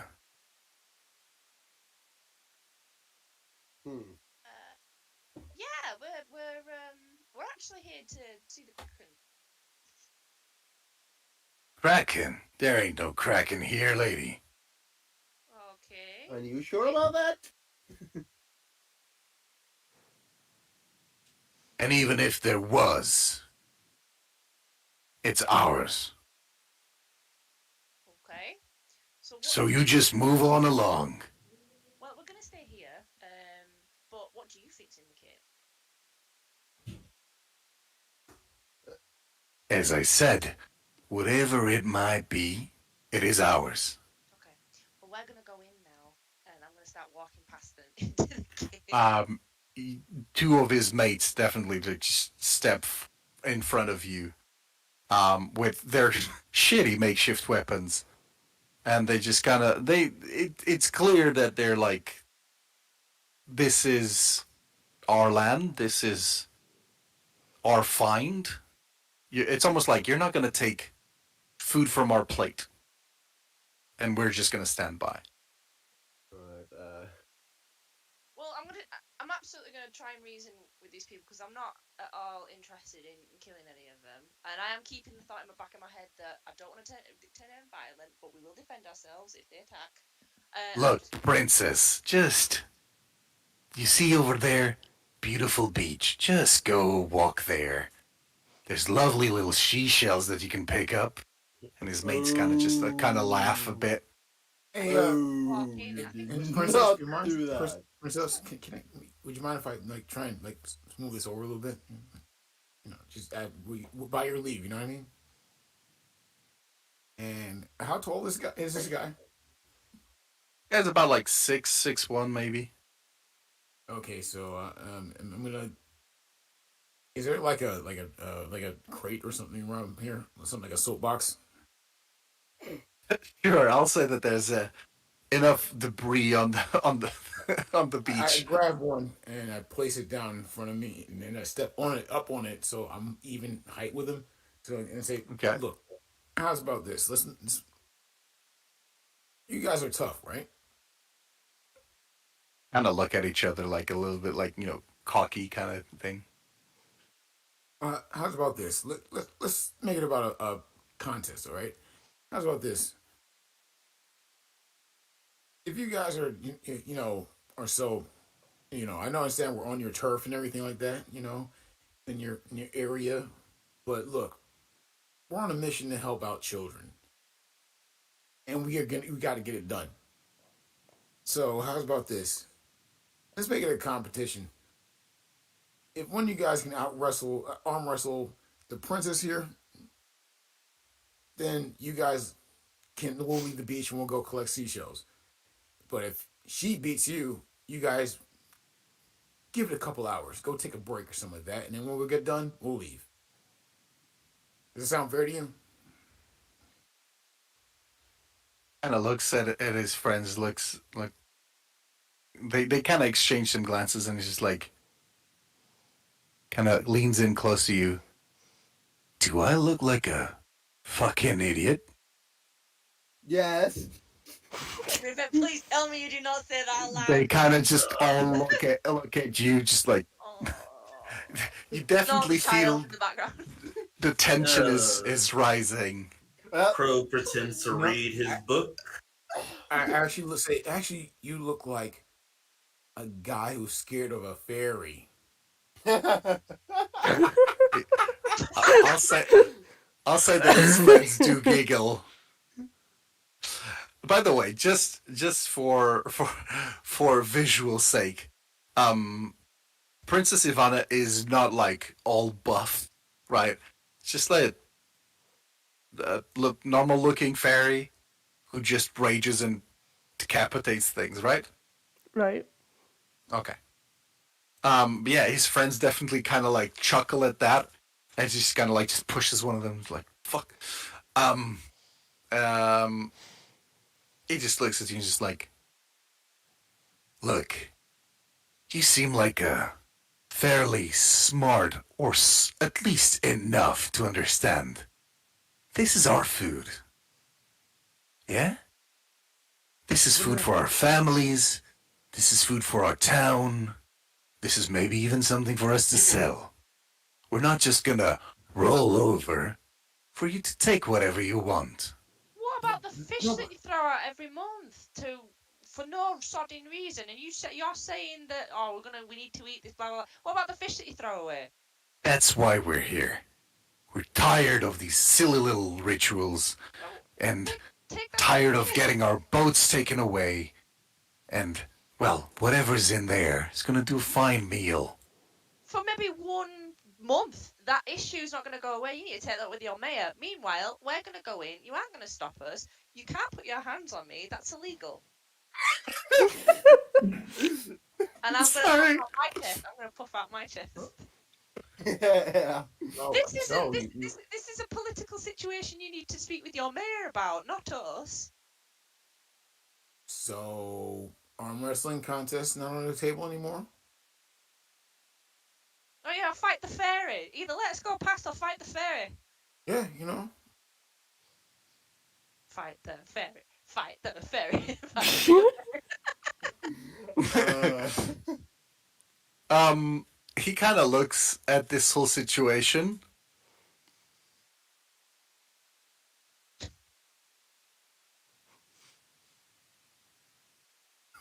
Actually, let me. Sorry, I just need to think.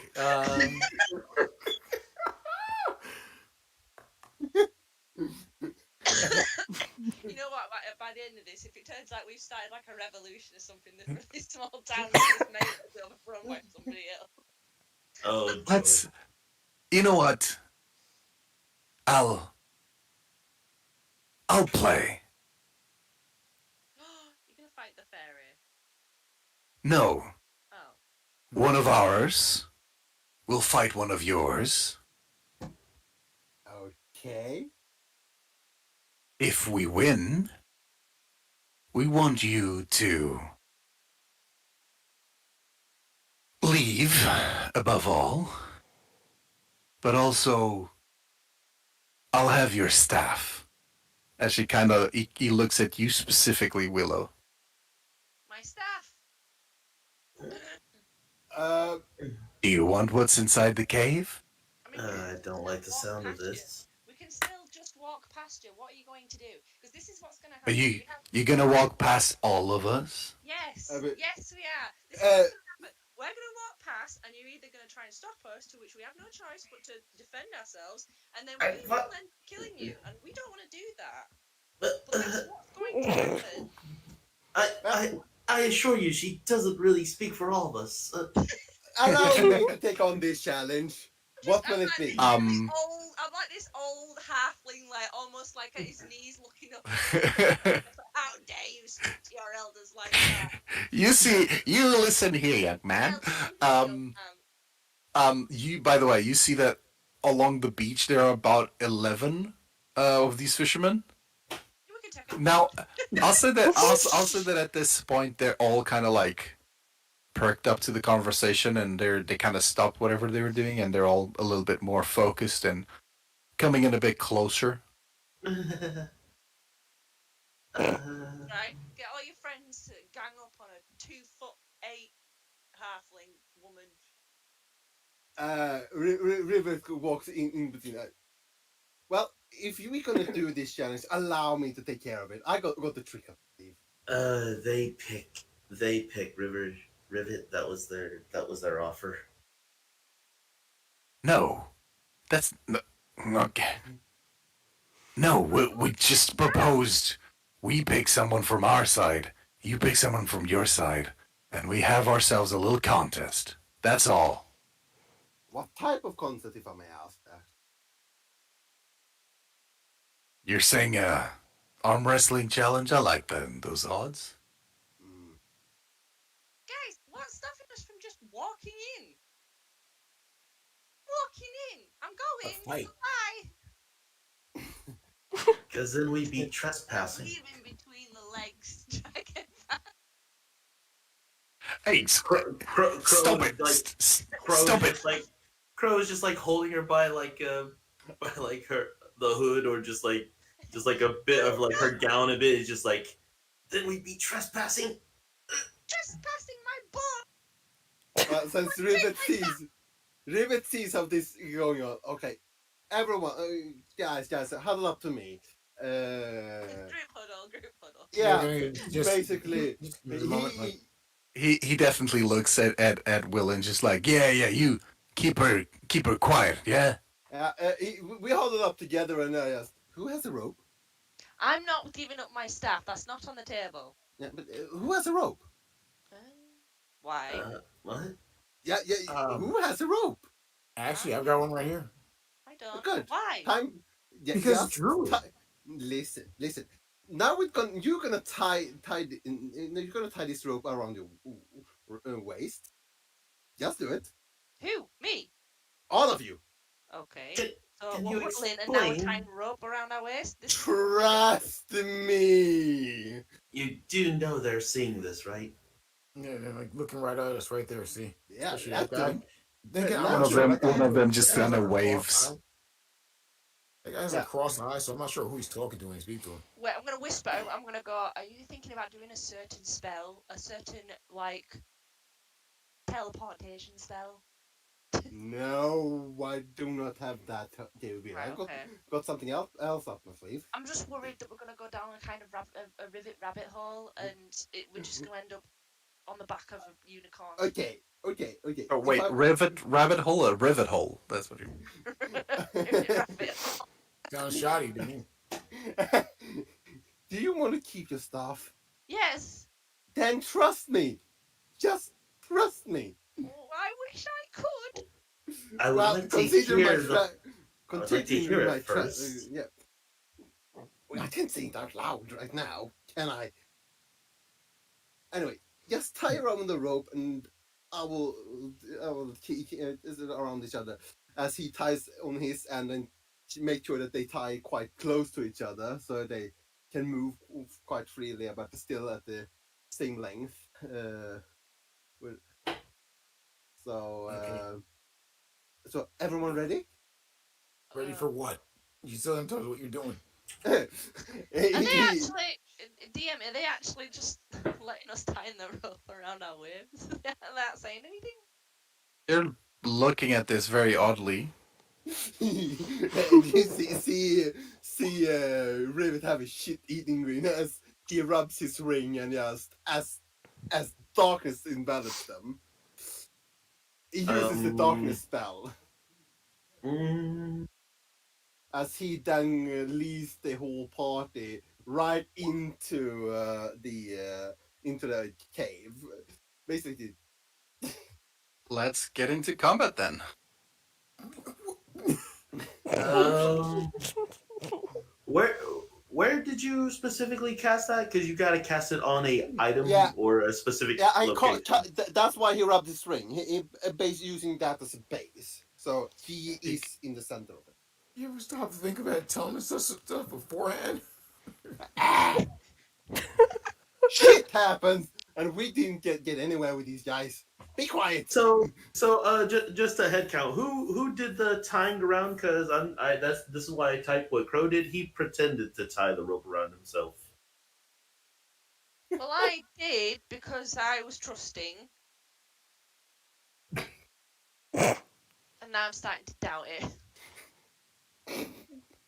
I'm holding my rope because he didn't tell me what the whole tying ropes was about. So I got my hand on my piece of rope. Okay, then Now, wait. regardless. Before we go there, I'll say the following. Rivet ties the rope to himself. He passes it along. I'll say that Willow is right next door, so Willow, you tie it also. Mhm. And Rivet casts darkness on the ring. As soon as he casts darkness on the ring, you immediately hear the fishermen. They immediately start calling to each other. You know, not necessarily like to war, but like immediately they're gathering, like they're shit's about to go down. Obviously they want to have all their numbers there. And I mean everyone else, I suppose Rivet does not see this. Or Willow, I suppose. So it's like But everyone else, you guys just see that there's definitely like the fishermen are definitely like taking a stance. Some of them are like just wielding, these sort of like very sort of rusty swords. You see some in the back grab their staves and start sort of like preparing something. Um, and you see the big guy, the main guy that was talking to you all, um, is he immediately, as soon as darkness comes, he draws his sword, just looks at you all, and just says, "Right, whatever this funny business is, you better stop it." Uh, Rivet stays quiet in this whole mess because he doesn't want to give himself away. Uh, No, you're a ball of darkness. yes, I know. Okay. So, but Rivet does notice that the others haven't really tied themselves together properly. Yeah, yeah. So, yeah. No, So- we're holding on to the rope. We just Yeah. didn't. We just decided not to tie it around us. Right. He leads the way to keeping them in the darkness, just leaving them through all the people into the cave. You I mean, I'll tell you, Rivet, because you can see actually through the darkness. As soon as you take a step forward, as soon as the darkness begins to move, you see that the fishermen position themselves in front of the darkness. Good. All right. Right. I'll say this one last fucking time. Stop this, or we will be forced to act. can I have that in writing, please? We could have For legal just done purposes. We could have just done a simple challenge. That was all. Actually, uh, You saw that, right, guys? We were just here having conversation, trying to come to an understanding, and they start casting spells. And immediately you start hearing like a little bit of a murmur in the back, like basically, whatever you did, just put them all kind of on the same wavelength. yeah, just out of shitting giggles, just just mocking them. Well, we didn't have to deal with it if you didn't weren't such stupid. We can hear in the darkness. I'm gonna say is a Rivet and I in the ball of darkness just shouting back at this guy. I It's mean, kind of an argument with a ball of. yeah, you guys are pretty much, yeah, you're just sort of like shouting away from, like, from the darkness out. Is everyone else in the darkness? Yeah, darkness is a 20 foot. what? Yeah, 20-foot range. Okay. No, 50 speed of 15 feet apparently. 15 feet. I'll have it the darkness up. Did link the darkness up. 15 feet. So it keeps, 15-foot radius, so it's 30 feet around you. yeah. Or 30 feet. Yeah. A ball of 30 feet. Now comes to. Now I need to think for a minute. This is the darkness spell is a concentration. Sorry, I need to say this. Now you need to think about it? Yes. Yeah. Yes, but yes. Wait. I All Rivet kind of hears is just Rivet. We can't see anything. I will guide you. Just keep on the rope. Well, we can't exactly see where they're at. Keep your voices down. They can still hear us. Yeah, but Good. Yes, we can. They know we're already in it. Look the other way. Look the other way. They did not. They did not close their eyes, and this just suddenly appeared. Well, good luck when they are in the darkness. As he moves forward, many of them comes into the darkness that way. Okay. Let me Wait, have you just- pulled this guy? Wait, have you pulled this guy in? No, I'm moving forward. So it's tugging everyone who's got the rope. Yeah, Okay, let me we're grab basically this. like Rivet's being centipeding. attached by the rope now. Yep. Yeah. As he is, what does this I've never used Mage Hand before, so I need to double check it. So if I can, basically move, just push someone aside? I don't think so. Only 10 pounds. 10 Uh, pounds, yeah. Quick Yeah, question. So it's Rivet in front pushing or leading the group, and yeah. is everyone else kind of like huddled around him, or just like in a conga line? Oh, what is a conga I'm line? behind Yeah, I him wanna say using him as a conga human line. shield. If Yeah. you're in a conga line, you're going to be out of the darkness at a certain point. So let's say, let me just check. So there'll be Willow. Yeah, basically, you can get 4 people in a conga line in darkness. All right. The Okay. the 5th person would be out of the darkness. But I guess you could just walk, side by side with someone else. Yeah. As he takes the lead in this case, and he doesn't want to harm anyone. But if he's forced to, he'll just use one Eldritch Blast to just push someone aside. So Yeah, they I can. mean, we don't have to kill him. We can just keep them Yeah. out of the way. Yes, and that is the thing. That's why I prefer to see if I could use Mage Hand, but apparently not. So I will have to do Eldritch Blast non-lethally, completely non-lethally, to push. Very well. You start pushing forward, and one of the fishermen kind of like you definitely like the globe of darkness definitely yeah covers some of the fishermen, and you definitely like bump into someone, and you feel a push back. Tickle his feet. Yeah. Uh,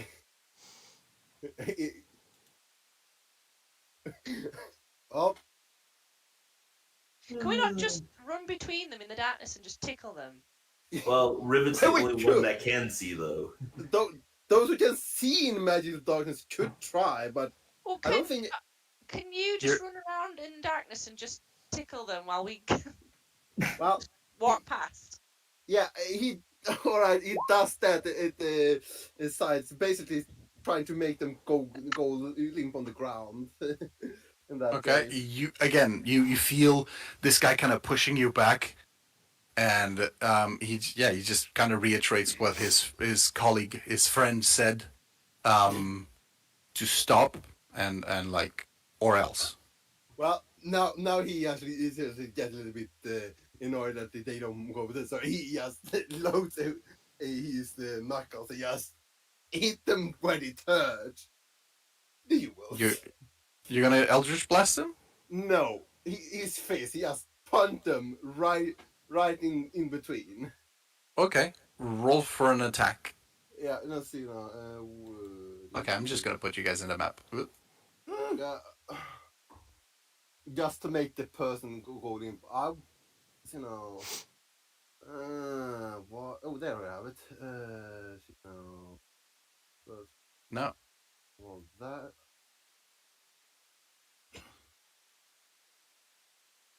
That is 14.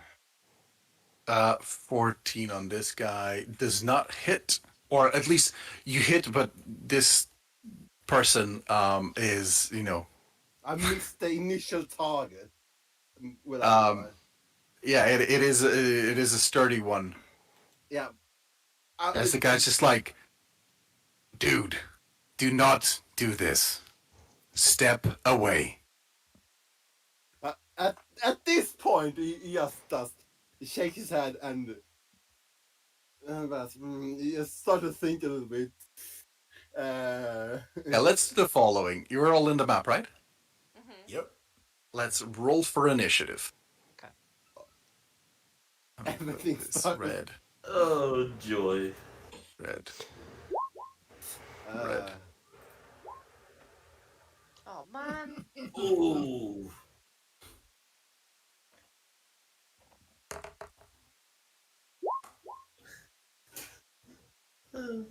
Trust the rabbit. What could go wrong? Everything. Everything. Okay. You can so strangle me these later. guys- I am so frustrated we couldn't talk our way out. I mean, you could. No, because I'm angry at them now. that was more or less the goal. I'm angry at them now for being idiots.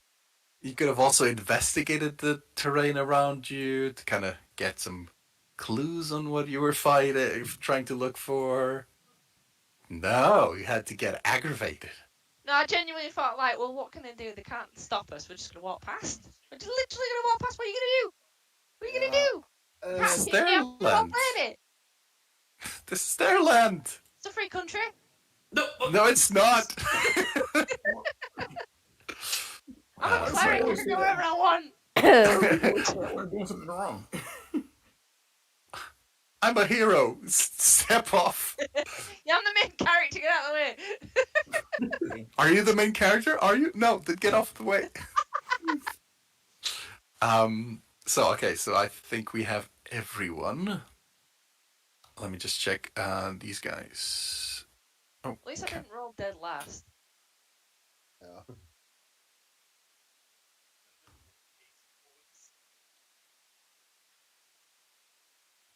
Fucking no. Man. Be that. Anywho. Yes. Ivana, it is your turn. You definitely heard Rivet try to punch someone. And the guy's telling Rivet to step off, basically. Oh.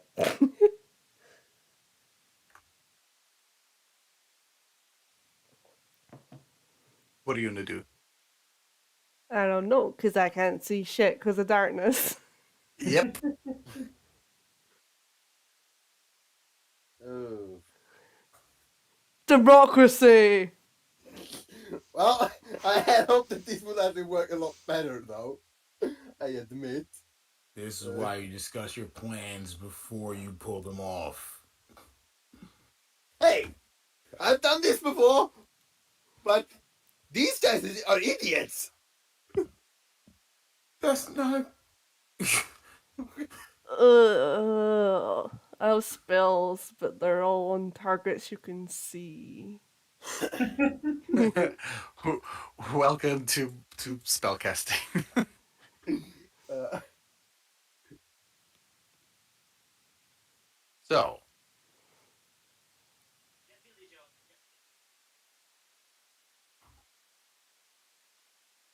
Can I intimidate them? how are you intimidating them? roar. Roar! Uh, I don't know. I'll say that to maybe help. You're in pitch black darkness. These guys seem to be also like trying to play tough guy. So I'll say that intimidation is pretty darn near impossible. Okay.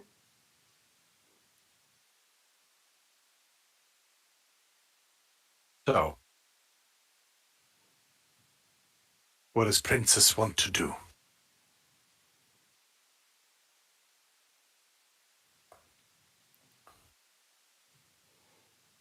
Uh,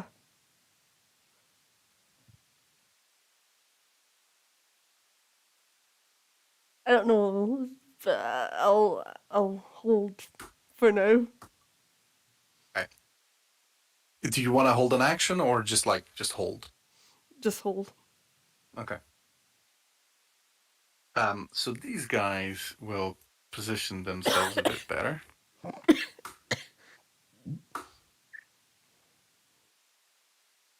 That guy won't do anything because he does not have a line of sight. Neither does the other one. So yeah, they'll hold. I mean, none of you see that. I guess Rivets, you more or less see this, but you see someone coming out of the sort of the cave entrance. All right. It's just this big lady. She is carrying around this sort of like big, massive club. And she's just staying there. Yeah. Rivet, it is your Yeah. turn. At this point, he looks at this one in the darkness. They don't see him. They don't see him at all. No, So I mean they can feel you, but yeah, yeah, they're but like kind of looking around. yeah, but they can't Sorry, feel. sorry. Yeah. But anyway, this one he has shake his head as he takes if he tries to minimize the damage as much as possible with his Eldritch Blast as he blasts him into the rock. So this one in front of you, Yeah, and that most likely will fail because a 9. the disadvantage. Uh, I mean, you can roll again, but a 9 I can tell you won't hit. huh? A 9 and won't hit, but yeah, a but 9 won't hit. yeah, but I think the disadvantage thing is negated because I'm the only one who can see. He cannot. You're close to him. Yeah, I know, but The problem is having enough space for the motions. I'll say in this That's true. situation at least. yeah, fair enough. So while you're trying to like kind of like position yourself, without obviously getting out of reach, I'm yeah, guessing you he just hit it behind him, the rock behind him. Yes. yeah, you just see the what color is your Eldritch Blast, by the way? It doesn't. Or have does it any, have a color? doesn't have any specific colors at all. Okay. So, So just to sort of like blast of forces crashes into the rocks, and yeah, you hear some of the fishermen and whoever was the one talking to you guys, definitely like kind of like, yeah, they how to translate this? Every action that you've taken so far has escalated things further. all right. and they are definitely like now they're they're combat mode, combat ready. So, Rivet, Oof. What else can I do? wanna try to move, try to lead the party? Yeah, I will try to lead the party right through like this. Mm-hmm. So they Gonna as a as you leave their reach, they will try to go for attacks of opportunity yeah at so, disadvantage, but still. obviously. I'll put your party members like so. Very well, mister. You're gonna roll once. That's a 7, so that's not gonna hit. And then you're gonna roll twice. It's a 20 or a 9. Both hit, both fail. You feel some swings in darkness, in pitch darkness. Feel them flying over my ears. Yeah, and it like I'll say that maybe Willow and Crow, you kind of like feel the wind of these hits miss you just barely. Anything else, Rivet? I'm not done with my movie though, and he tries to slowly tug them so they come right in between them. So he moves like there. Mm-hmm. So he tug them. It's just taking the rope. Yes, come. By the way, no, wait. You don't have your full movement. You're right. I mean, technically, 15, you're pulling yeah, a lot of people, so I'll say half. Yeah, right. All right. I forgot about that part. Sorry about that. No, it's just because you're dragging a lot of people. Yeah, I forgot a little bit about that. Yeah, then it will be my turn, and if they want to pull on the string to come closer to me, that's up to them. Yeah. Okay. Jarell, it is your turn. You're being sort of led in this darkness. You hear people.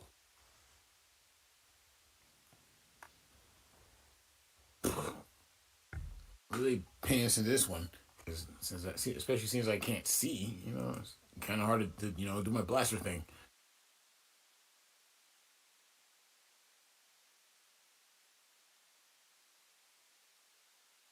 You know what? Just to mess with people,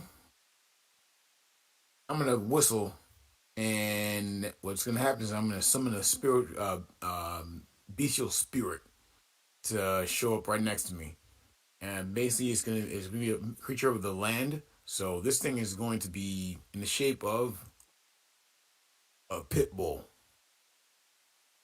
Let me see if I have anything that could resemble to a pit bull. Don't believe I do. No dogs. No, because I've recently deleted my token. So I'll give you a horse. Okay, sure. But yeah, it's a pit bull. Is it Sure. is it a mean horse? It's okay. Yeah, and just It's an summon it aggressive and horse. say, all right, just kind of, I'm gonna say in Druidic to understand me, and they can say, um, keep by my side if somebody gets near me, bite the crap out of them. That's it. And just basically, my instructions are for it to, you know, attack anybody who comes near me as walking beside me, because dogs follow their noses, not their eyes. You are currently near two people. Is that, just to clarify, is that a command for it to attack them? Yeah, if anyone comes near me who's not me, yes, to bite them. Okay. And this bad boy does have multi attack. As long as you don't bite us. Right. Oh, it's friendly to friendly creatures, so you're good. Alright, sound. So should I have it attack these guys? Most likely this guy.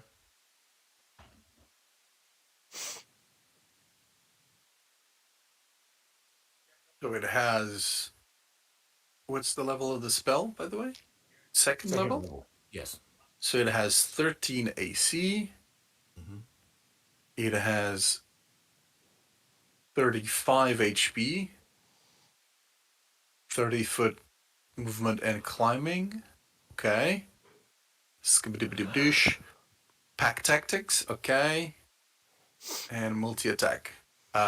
Number equals half of the level spell rounded down. So it does only have one attack. Okay. Still good enough. And when do you control it? Is, let's say, it's your turn, right? It shares my initiative, so It's just your initiative. Okay. So you wanted to attack one of these guys? yeah, I think it would go for this one because he's right there. Very well. So roll for the attack. Sure. Or do you have the spell there? Yes, I do. Let me ask Okay. you this: since this guy's within 5 feet of me, does he get pack tactics? Yeah, yeah. Okay. Let me just check a thing. Oh Senses, shoot! dark That was vision, wrong passive thing. perception.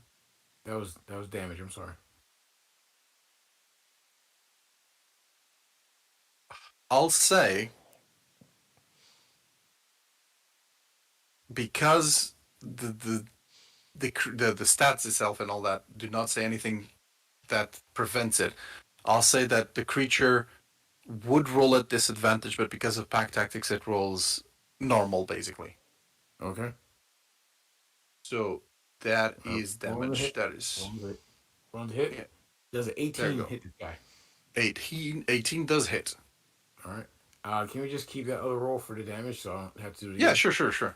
Okay, so yeah, this guy takes 11 7 points of damage. damage. Yeah, the guy. I'll assume you want to be non-lethal, right? Yeah, yeah, definitely. After the last thing, Drill's not down for the whole Yeah. killing people thing. Very well. In that case, you definitely hear one of these guys go down, screaming, in pain, as he's on the floor. Good girl.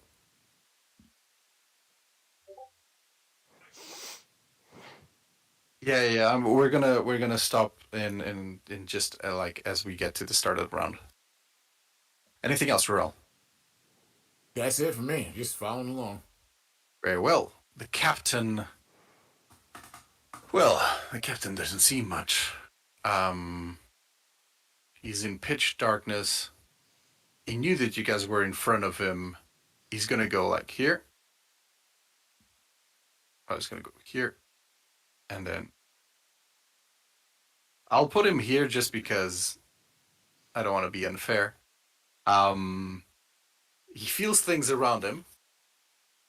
and he's gonna go for a wild swing at the first thing he touches, which would be Rivet.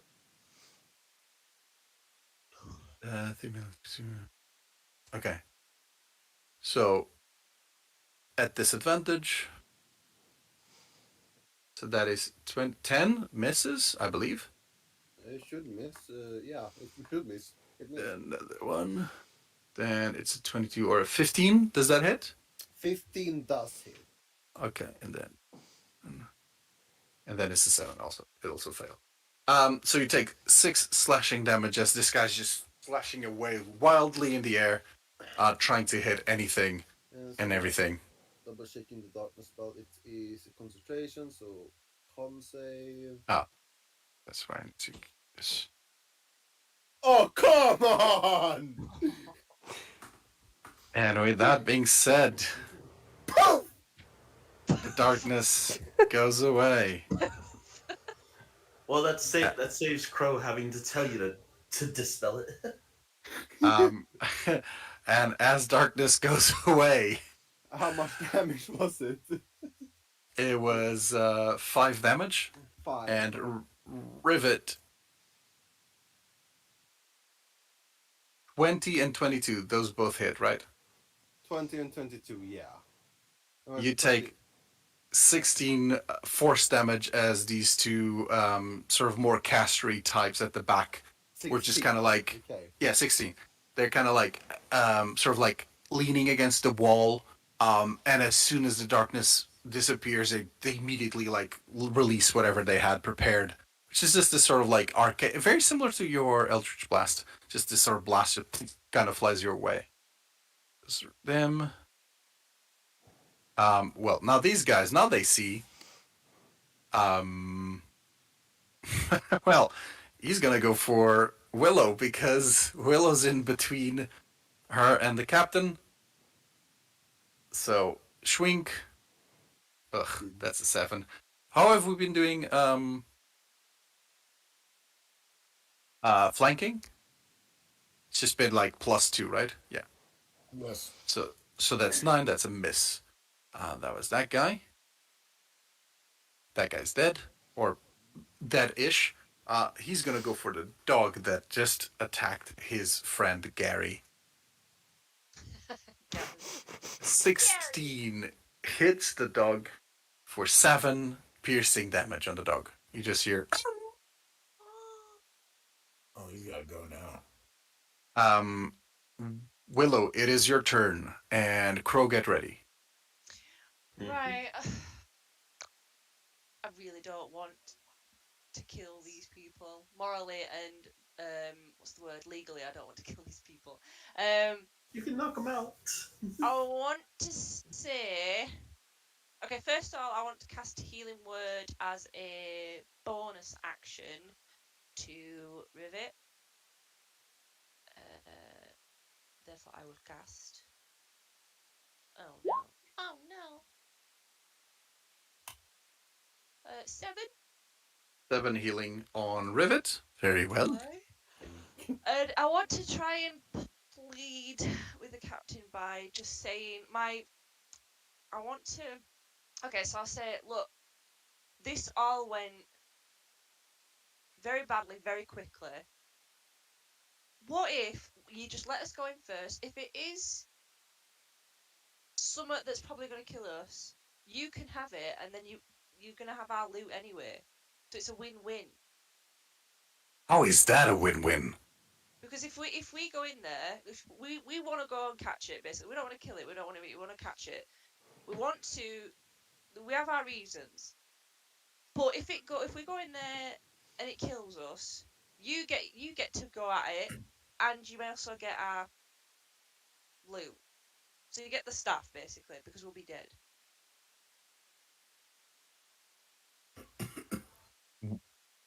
No, that makes no sense. Yeah, it does. No, it doesn't. We want whatever's inside for ourselves.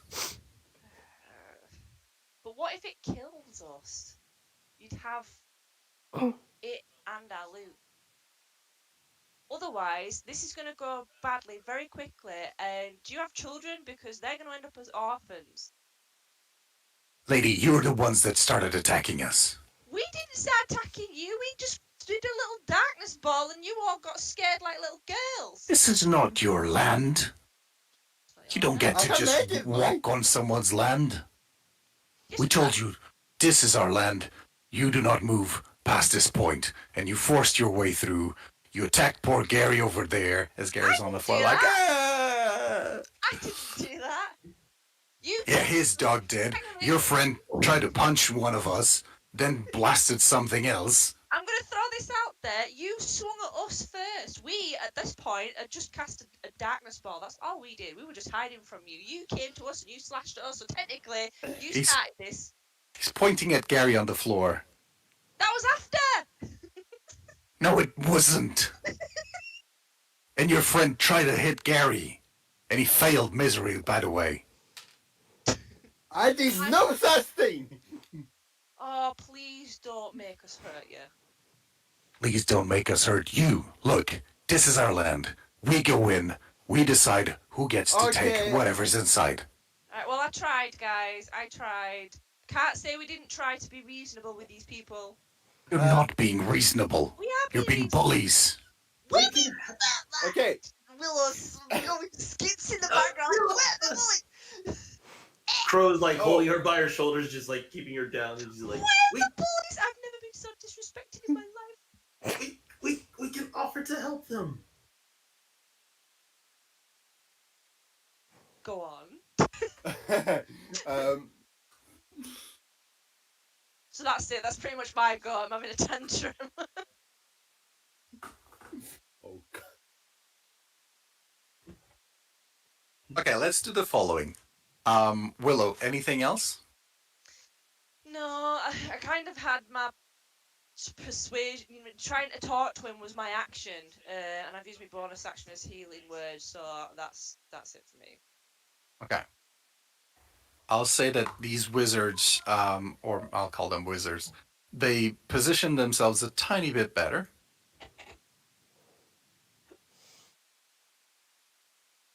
You see that they are not shooting. They're looking at their captain as their captain kind of like just gestured for them to like hold. But they are definitely like, you know, the captain farts and they'll shoot. Crow, it is your turn.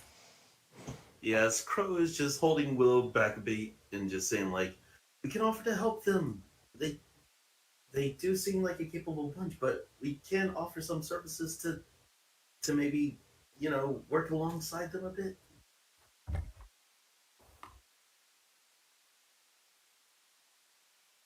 Okay. Yeah, he's just saying that out loud, just like as Willow is just like doing her little tantrum to try and move. Okay, so little chihuahua. yeah. I'm sorry, I don't mean to put words in your mouth, but Willow is one step away from saying, "Can I speak to the manager, please?" Karen! Calm down, Karen. Sometimes in this dirt. Okay. Anything else, Crow? Turn into a Karen. Yeah, Crow is just kind of looking to the captain. He was like, just a "Listen, we can keep her under control and everything, but we do wish to explore the cave as well. But if it means maybe working alongside you all, we can do that and provide a bit of backup if needed." Okay. With that being said, I'll say that the other fishermen kind of just gather a little bit.